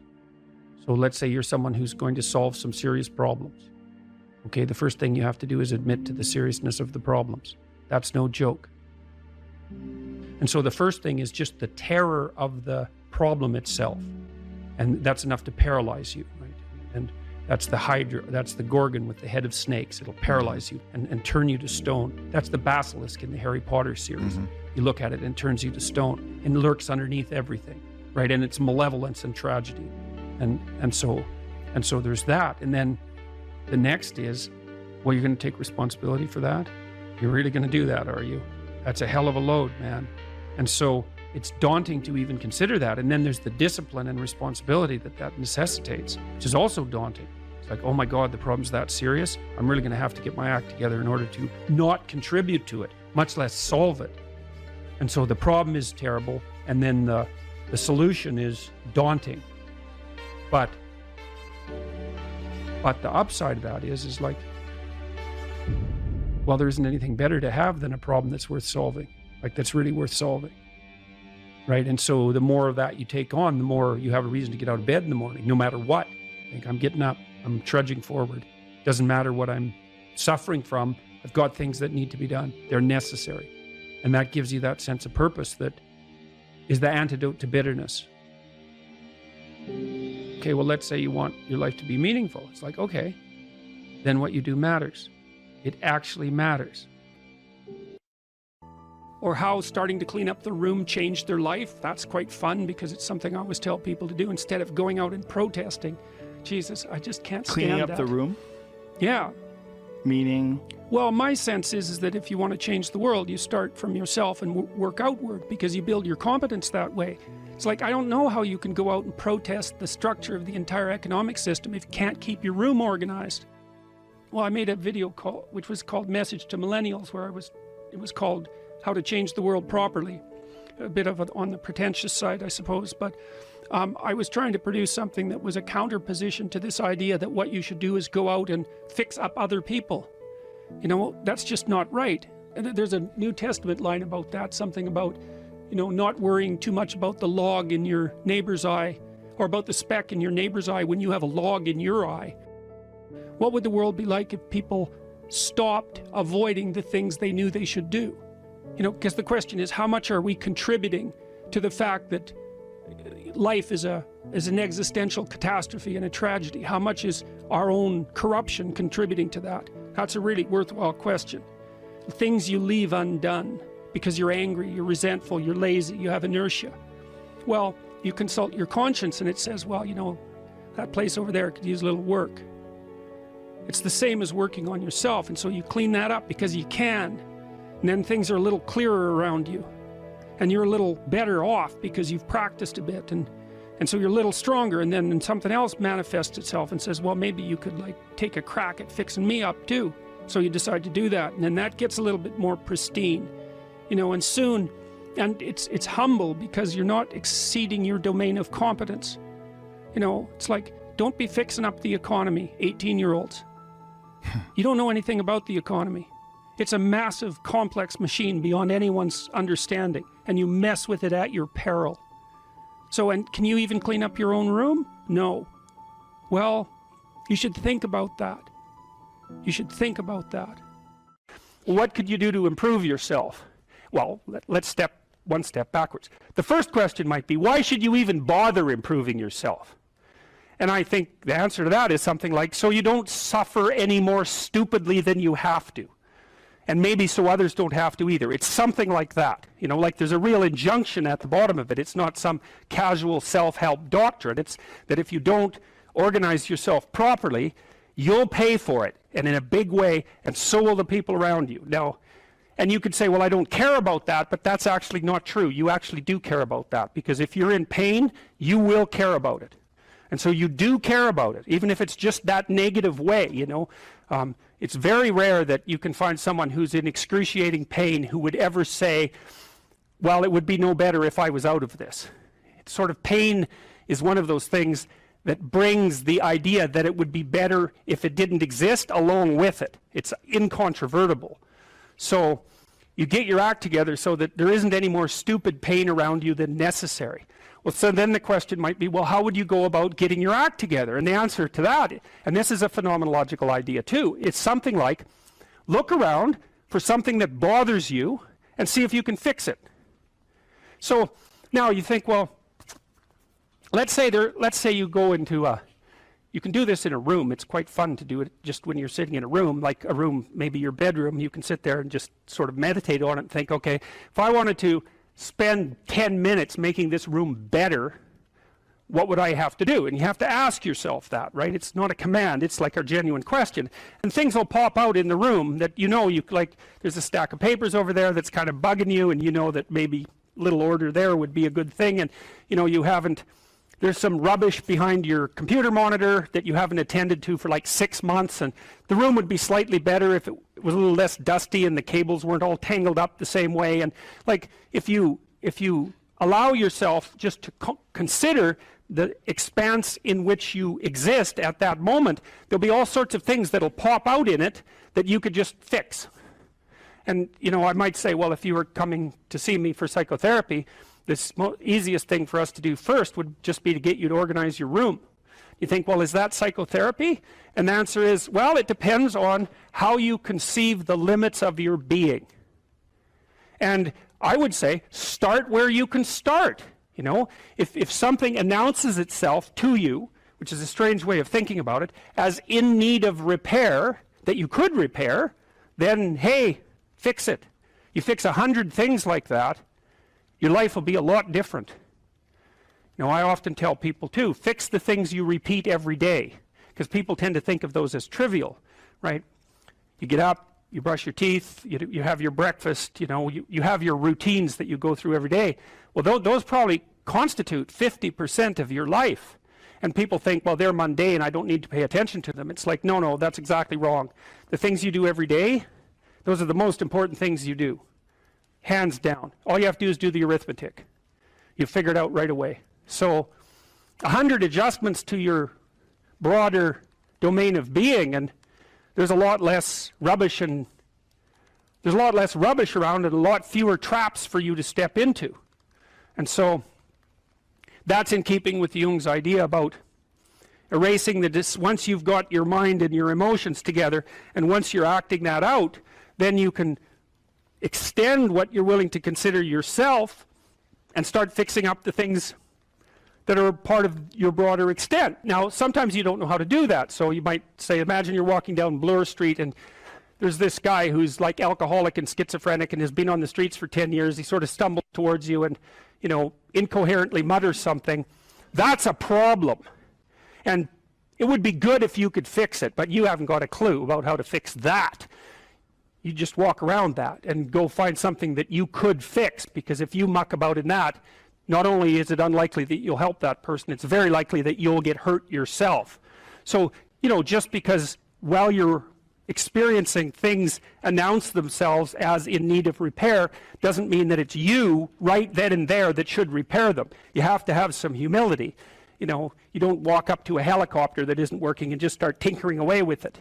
You have to stay within your domain of competence. But most of the time, if people look at their lives, you know, it's a very interesting thing to do. I like the idea of the room, because you can do that at the drop of a hat. You know, you go back to where you live and sit down and think, okay, I'm going to make this place better for half an hour. What should I do?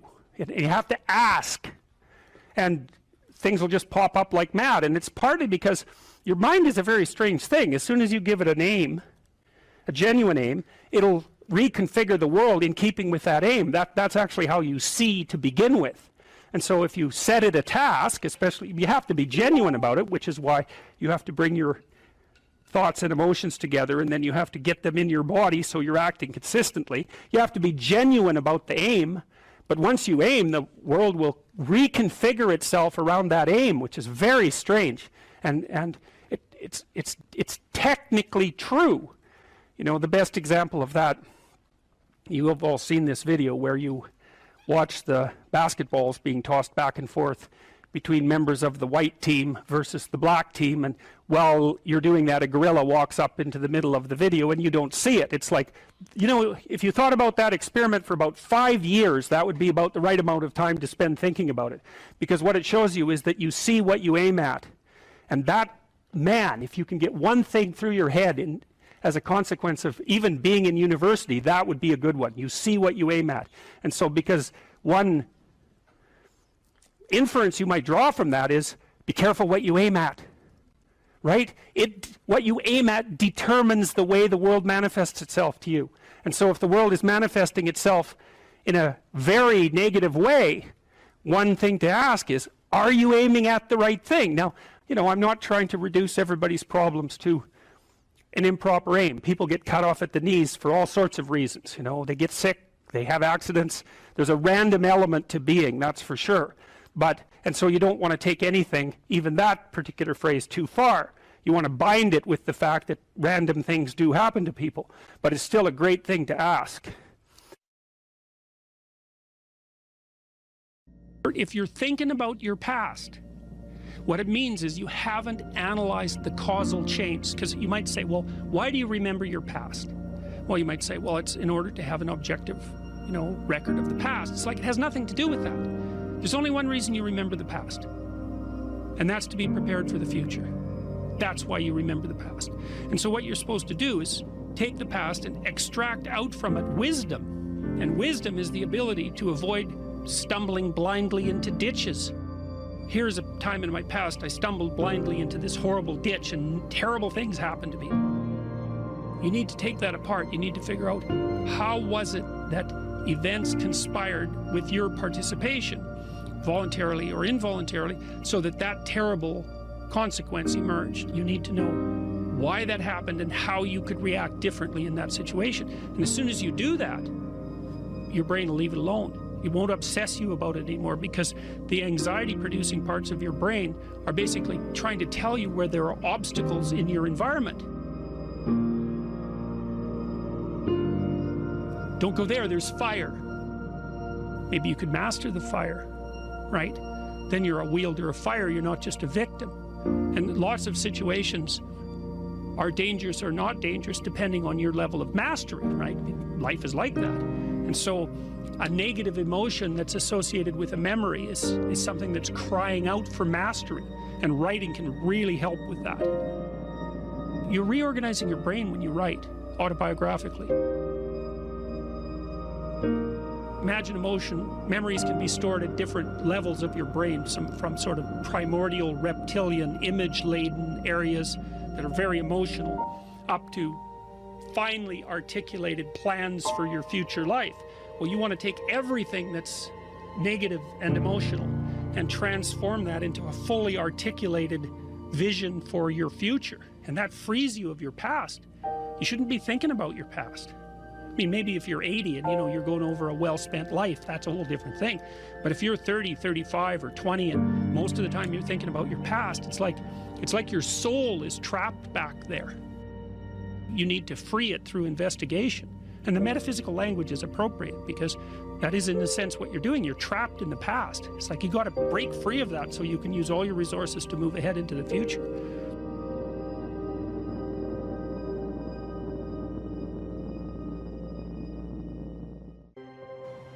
Imagine someone that you treat well, that you love, then try to treat yourself that way. You got to detach from yourself a bit. You got to think, okay, well, I'm a person among other people, and I deserve at least as much respect as a person among other people, and I should be trying to help myself across time. And instead of being self-contemptuous and self-destructive, I need to take care of myself as if I'm potentially valuable, and to lay out my life that way.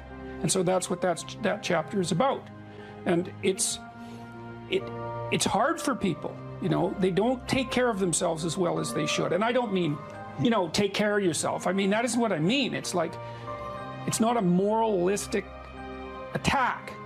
It's like, it's an encouragement to give yourself a bit of the benefit of the doubt. Take care of your room, take care of your things, like have some respect for yourself. It's like there is a lot of potential within you, and there's many things that you can do, and you're necessary more than you think to the unfolding of things. Like, if you make a bunch of bad decisions, things get worse, not just for you, like things get worse. And so it matters what you do, and so part of what you do is you want to treat yourself as if what you do matters. And so you want to have some respect for yourself. Young people like to think about ways to change the world, right? And that's actually a positive part of their development. It's a stage that the developmental psychologist Jean Piaget called the messianic stage, and he associated that with late adolescence. While young people want to change the world, the problem is that that's been harnessed into attempts to change other people. But that isn't what you should do. If you want to change the world, you should change yourself. In the sense that Alexander Solzhenitsyn said when he analyzed the Soviet Union, he said, don't be thinking that the line that divides good from evil runs down political spectrum or countries or something like that. It runs down, right down the middle of your soul. And if you want to sort out the world, then what you do is you sort yourself out. It's a serious business. They say it's more difficult to rule yourself than to rule a city, because you're complicated and there are horrible monsters inside of you that need to be tamed and to be brought into alignment and submission, so that you can be a powerful and useful person. And instead of rushing out there to change the world by changing other bad people, that they should look inward and sort themselves out properly. And if you have a memory that's more than 18 months old, approximately, and when you pull that memory up to mind, if you still have an emotional reaction, that means you haven't fully articulated the memory. You haven't analyzed it causally. You haven't freed yourself from its grasp, and you're carrying it like a weight. And your brain responds to that. Like the more weight you're carrying like that, more baggage, let's say, the more of the stress hormone cortisol your brain produces. And cortisol makes you old. Divide your life up into 6 epochs. And then divide each of those, that might be, say, birth to kindergarten, and then maybe elementary school, and then maybe junior high school, however you want to do it. And then to write about the emotionally significant events in each of those epochs, and then to describe their effects on you, and then to analyze how you did in those situations, what you might have done differently, what you might do differently in the future, to straighten out your past. And you know, people are very, very, very, very tough. And it turns out that if you face things, that you can put up with a lot more than you think you can put up with, and you can do it without becoming corrupted. And she did recover quite fully, and much as a consequence of her own machinations, because she figured out what was wrong with her and then took the necessary steps to fix it, which is nothing short of a bloody miracle as far as I'm concerned. And anyways, part of the cat bit is, I actually start by talking about our dog, who actually died about a year ago, but he's still alive in the book. I let people know, because dog lovers love dogs, and if you love cats, then they think you don't like dogs, and then they think they don't like you. So I also point out at the beginning of the chapter that, if you want to pet a dog on the street, that's okay too, so you don't have to get up in arms about it. But the idea is that, you have to be alert when you're suffering. You have to be alert to the beauty in life, the unexpected beauty in life. And that's kind of what I was trying to get across with the idea of the cat. There's this cat that lives across the street from us called Ginger, and Ginger's a Siamese cat. And cats really aren't domesticated, technically speaking. They're still wild animals, but they kind of like people. God only knows why, but they do, And so Ginger will come wandering over, and our dog looks at her, but they're friends, and she rolls over on his back, and Seiko used to, nose her a bit, and then she'd kind of mosey over and let you pet her if she was feeling like it that day. And you have to look for that little bit of sparkling crystal in the darkness when things are bad. You have to look and see where things are still beautiful and where there's still something that's sustaining. And you narrow your time frame, and you be grateful for what you have, and that can get you through some very dark times, and maybe even successfully if you're lucky. But even if unsuccessfully, then maybe it's only tragic and not absolute hell. And you can do that, in the worst situation. You can make it only tragic and not hell. And there's a big gap between tragedy and hell. There's nothing worse at a deathbed than to see the people there fighting. The death is bad enough, but you can take that, as terrible as it is, and make it into something that's absolutely unbearable. And maybe I think, and this is sort of what I closed the book with, this idea is that if we didn't all attempt to make terrible things even worse than they are, then maybe we could tolerate the terrible things that we have to put up with in order to exist. And maybe we could make the world into a better place, and it's what we should be doing and what we could be doing, because we don't have anything better to do. And that's what the book is about. And when I talk to people about doing the future authoring program, they often put it off. And it's not surprising, because it's hard. But it's more than that. They think, well, I don't know how to write. I'm going to do a bad job. I don't really like assignments. I'm going to have to do it perfectly. I need to wait till I have enough time. And like one of those is enough to stop you cold, and all 5 of them, you're just done. And so I tell people, do it haphazardly, a tiny bit at a time, and badly. Because you can do that. I tell my students when they're doing their theses, master's thesis, write a really bad first draft. And then we have a little conversation about that, because they don't think I mean that. Because it sounds like a cliche in some sense. It's not a cliche. It's not a cliche at all. It means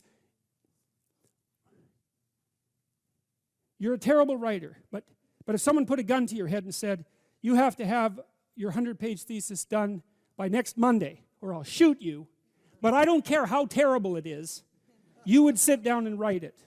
And the thing is, then you have it, right? Then you have something, and then you can fix it. You can iterate and fix it. That bad first draft, that's the most valuable thing, and so that's what you need. You need a bad first draft of yourself. And there's an idea that Jung developed about the trickster and the jester, the comedian, right? That the trickster is the precursor to the savior. That's one of the things I learned from Jung that was just, it's so unlikely. You'd never think that. It's so amazing that that might be the case. But the satirical and the ironic and the troublemaker, the comedian, the fool is the precursor to the savior. Why? Because you're a fool when you start something new. And so if you're not willing to be a fool, then you'll never start anything new. And if you never start anything new, then you won't develop. And so the willingness to be a fool is the precursor to transformation. And that's the same as humility. And so if you're going to write your destiny, you can do a bad first job. You're going to get smarter as you move forward. That's the thing, is that, so something beckons to you. That's what happens here. Maybe the star that Geppetto wished on was the wrong damn star. But at least it was a star, right? At least it was in the sky. At least it moved him forward. And so you say in your life, well, something grips you and fills you with interest. And you think, well, should I do that? And the answer is, if not that, then something. What if it's a mistake? It's a mistake. Rest assured. What do you know? You're going to stumble around, right? And what's going to happen is this. You're going to move, you're going to not stay in stasis. You're not going to wander around in circles. And I see people like that. They said, well, I never knew what to do, and now I'm 40. It's like, that's not so good. That's not so good. And you might say, well, and there is a literature, too, that suggests that people are a lot more unhappy when they look back on their lives about the things they didn't do than they are about the mistakes they made while they were doing things. And so that's really worth thinking about, too, because there's redemptive mistakes. And a redemptive mistake would be a mistake that you make when you go out and try to do something. You know, you think, okay, I'm going to try to do this. When you're not good at it, you make a bunch of mistakes. It's like, well, what's the consequence? If you pay attention, is you're not quite so stupid anymore. That's the thing, is you've been informed by the results of your errors. And so what happens is you follow the beacon, you follow the light. And you're blind, so you don't know where the light is. It's dimly apprehended only, and you're afraid to follow it. But you decide to take some stumbling steps towards it. And as you take stumbling steps towards it, you become illuminated and enlightened and informed because of the nature of your experience, because you're pushing yourself beyond where you are, and you're going into the country that you have not yet been in, and you learn something. And so what happens then is the star moves. You move 10 feet towards it, and you think, no, that's not right. I didn't get it right. It isn't there. It's actually there. And so then you see it somewhere else, and you shift yourself slightly, and you move forward. And that's what happens, is that you continue as you change. The thing that guides you forward moves, right? It's like God in the desert in Egypt, the pillar of light that you're following. It's moving. It's not a permanent thing. You move towards it, it moves away, it guides you forward. And so you say, well, is what I'm aiming at paradise itself? And the answer to that is no, because what do you know? You couldn't see paradise if it was right in front of you, but you might get a glimmer of it. And so you move towards it, and you grow. And then the next time you open your eyes, you see a little bit more clearly. And that's what happens, is that just happens over and over, right? It keeps moving. And so you move like this. But the thing that's so cool is that all those zigs and zags, you say, and each of those zags and zigs is a catastrophe. I hit a wall, my God, and then I had to die a little bit, and I barely got back up. It's a phoenix transformation at each turn, and it's painful. But the thing is that even though you've traveled 20 miles, let's say, on that road, and you've only moved 3 miles forward, you've moved 3 miles forward instead of falling backwards, because that's the thing too, is that if you stand still, you fall backwards. You cannot stand still, because the world moves away from you if you stand still. And there's no stasis, there's only backwards. And so if you're not moving forwards, then you're moving backwards. And that's more of the underlying truth of the Matthew principle. To those who have everything, more will be given. From those who have nothing, everything will be taken. It's a warning. Do not stay in one place. Well, as you zig and zag, maybe the cataclysm of each transformation starts to lessen. There's not so much of you that has to die with every mistake. And maybe you end up oriented at least reasonably properly. And if you were sensible, that would have been your trip. But it wasn't, right? It's that. And perhaps it's a lot worse than that. Perhaps there's no shortage of backtracking. But it doesn't matter, because as you stumble forward, you illuminate and inform yourself. And perhaps that's partly because the world is made of information.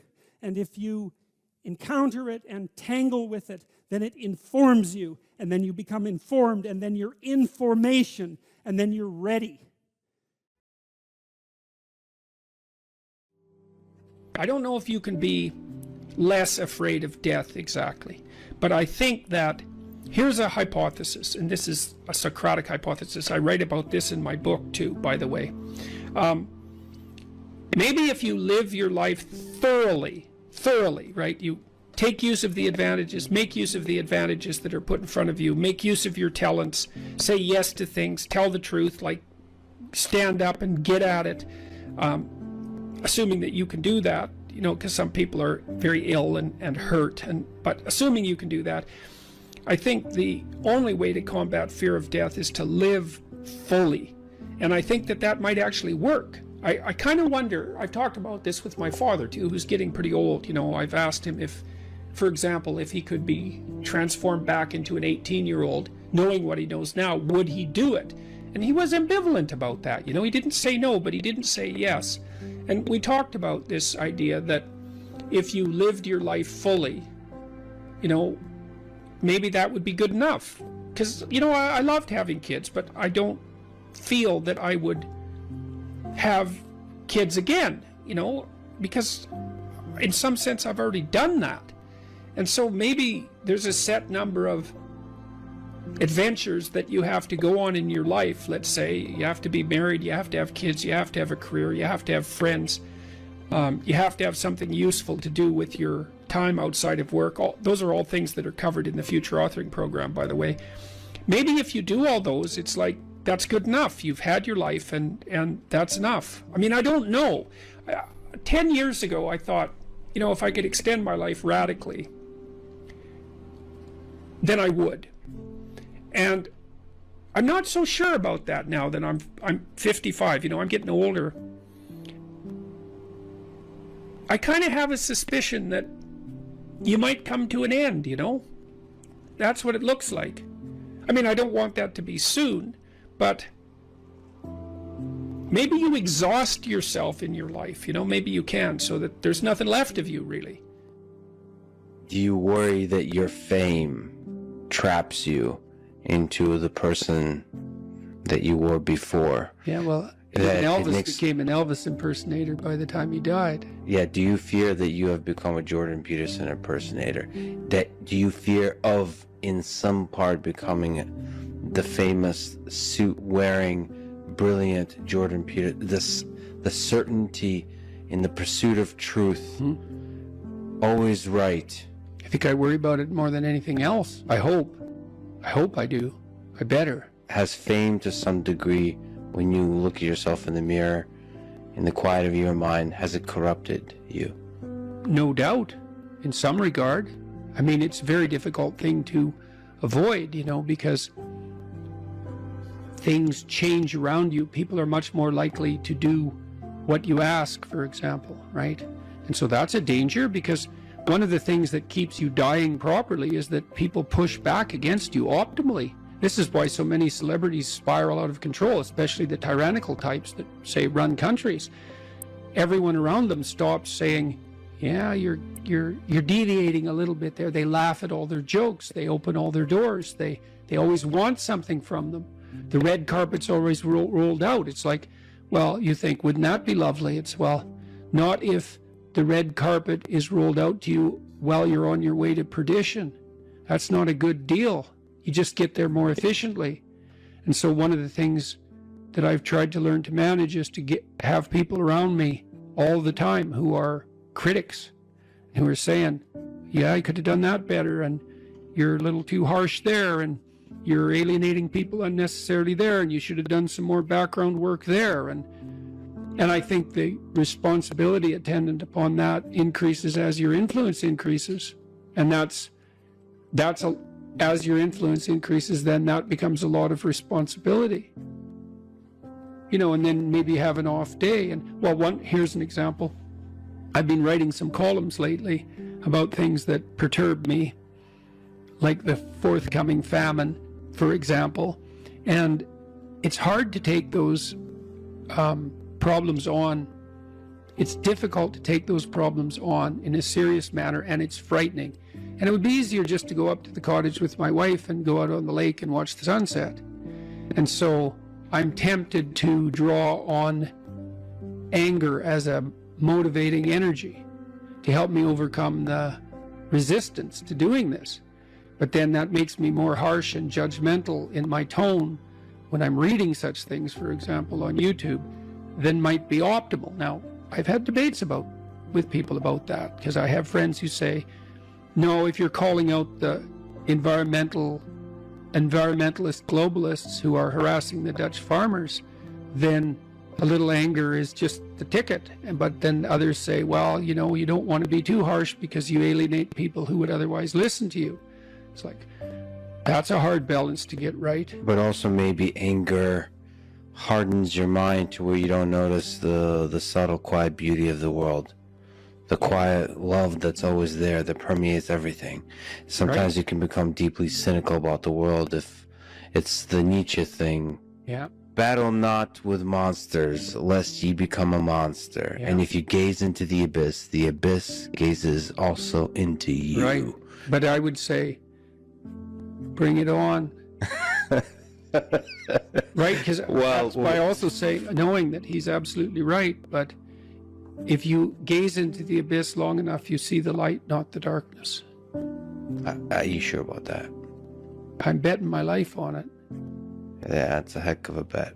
Well, that's... Because it might distort your mind to where all you see... is abyss. Is abyss, yeah. is the evil in this world. Well, then I would say you haven't looked long enough. You know, that's back to the swords, the flaming swords. It's like... So I said the whole story of Christ was prefigured in that image. It's like the story of Christ, psychologically, is radical acceptance of the worst possible tragedy. That's what it means. That's what the crucifix means. Psychologically, it's like gaze upon that which you are most afraid of. But that story doesn't end there, because in the story, it has to be a voluntary journey to hell. And maybe that's true for everyone. There is no more terrifying idea than that, by definition. And so then, well, do you gaze upon that? Well, who knows? Who knows? How often do you gaze upon death, your own? How often do you remind yourself that this ride ends? Personally? Personally. All the time. Because you, as a deep thinker and philosopher, it's easy to start philosophizing and forgetting that you might die today. The angel of death sits on every word. How's that? How often do you actually consciously... All the time. Notice the angel? All the time. I think it's one of the things that made me peculiar. When I was in graduate school, you know, I thought about, I had the thought of death in my mind all the time. And I noticed that many of the people that I was with, these were people I admired fine. That wasn't part of their character, but it was definitely part of mine. I'd wake up every morning. This happened for years. Think, time's short, get at it. Time's short. Get at it. There's things to do. And so that was always, it's still there. And it's still there with, I would say, and it's unbearable in some sense. Are you afraid of it? Like what's Afraid your of death? relationship? Yeah.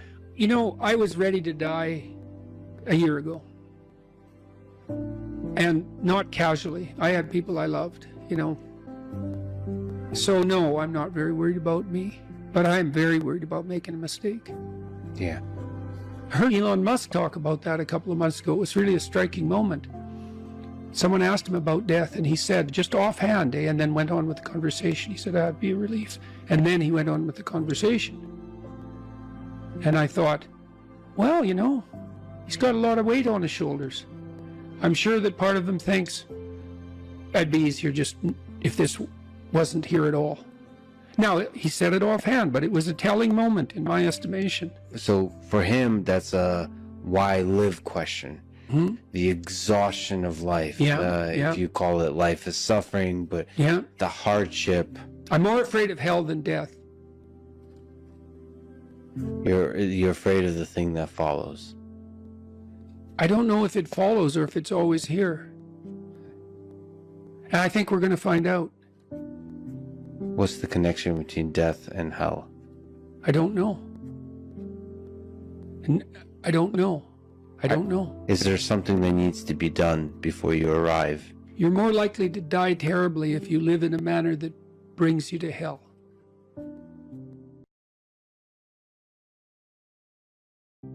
I don't know what the hell you should do with your life. I can help you figure it out, maybe. We can talk about it, but you are the person who has to decide if the things that you're aiming for, you know, get you out of bed in the morning. And then you got to specify the transformation processes and start practicing them. And you have to understand that you're going to be bad at it, but it doesn't matter because bad's fine. Persistent is what you need to be. If you persist, with tiny improvements, if you persist, you win. It's direction that produces primary positive emotion. And so if you need positive emotion to move through life, which you do, because you can't even move without positive emotion, and also positive emotion is a good bulwark against terror and pain. If you need those things, then you need direction, you need a goal, you need a value structure. You let all that nonsense burn away. And you might say, well, I don't know what I should leave behind. And the answer to that is, that's a lie.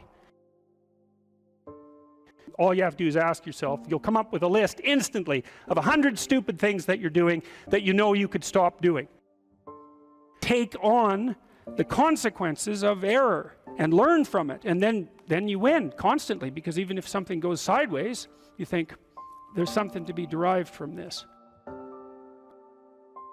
When you're in the world and something objects to you, something that matters objects to you, then in the entire unrealized world is in that thing that objects. It's all tangled up inside it. That's why it's the great dragon of chaos. It's everything that's outside of your conceptual structure. And what is that? It's everything that lurks outside of your walled city. And it's manifested itself like the snake in the garden. And the easiest thing to do is say, I'm not having anything to do with that. But the problem with that is, well, you get your C- and you don't do anything about it. Maybe you're a little bitter and more resentful, and your study habits get a little worse. So the next time you get like a D+, and then you collect a bunch of Fs, and then you stop going to school, and then you stop showering, right? Then you end up jumping off the bridge. And so that's how the dragon eats you when you don't pay attention to it. And so it's no bloody wonder that people avoid, you know. It's really no wonder that they avoid, because error messages contain within them the implicit world. Now, the upside of that is, well, they contain within them the implicit world. And the world isn't all negative. And so maybe you get your C-, and that's actually the best gift you ever got, because somebody finally took you and went, whack, you know, clue in. And so you take that apart and you think, oh, I don't know how to write. I don't know how to think. I've never read anything in my life. My study habits are abysmal, you know, like maybe I'm working at 2% efficiency, which it's like to find that out is so optimistic. I mean, if you're barely hanging in there, but you're only working at 2%, you might imagine what you could have as a life if you're working at like 50%. So the C- can be the best gift you ever had, and that's the gold that the dragon hoards. That's exactly what that means. That doesn't prove that you're stupid.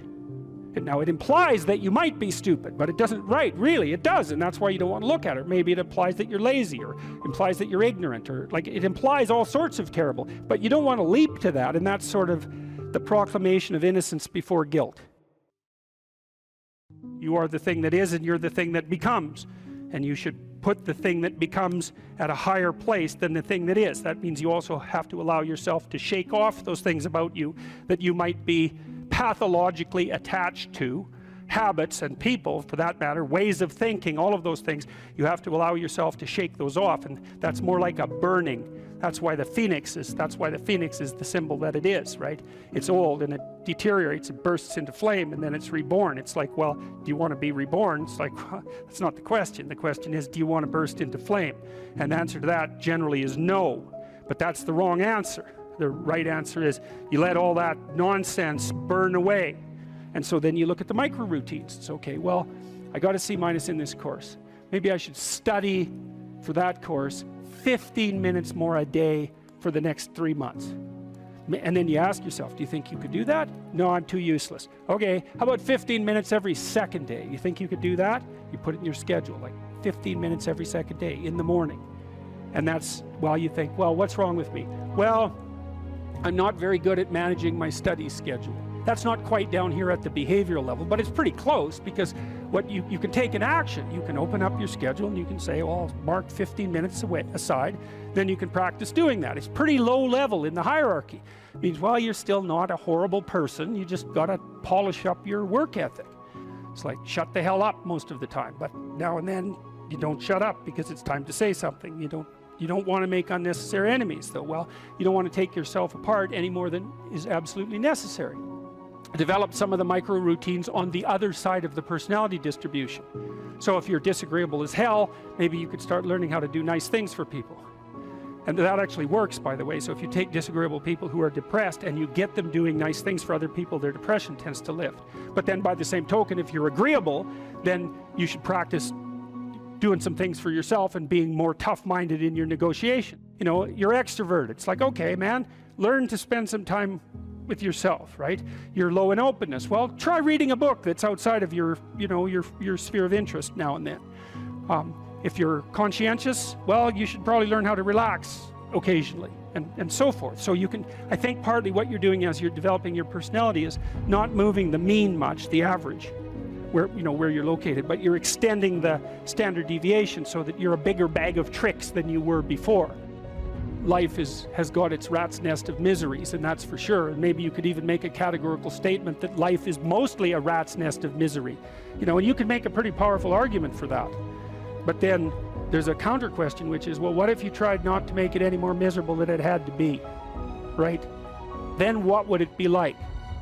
I would suspect that most of that misery would go away, because it's the unnecessary misery that really brings you down. It's like, well, if someone has cancer, it's like, that sucks. But it's not like you can say, if only we had done this differently, then that wouldn't have happened.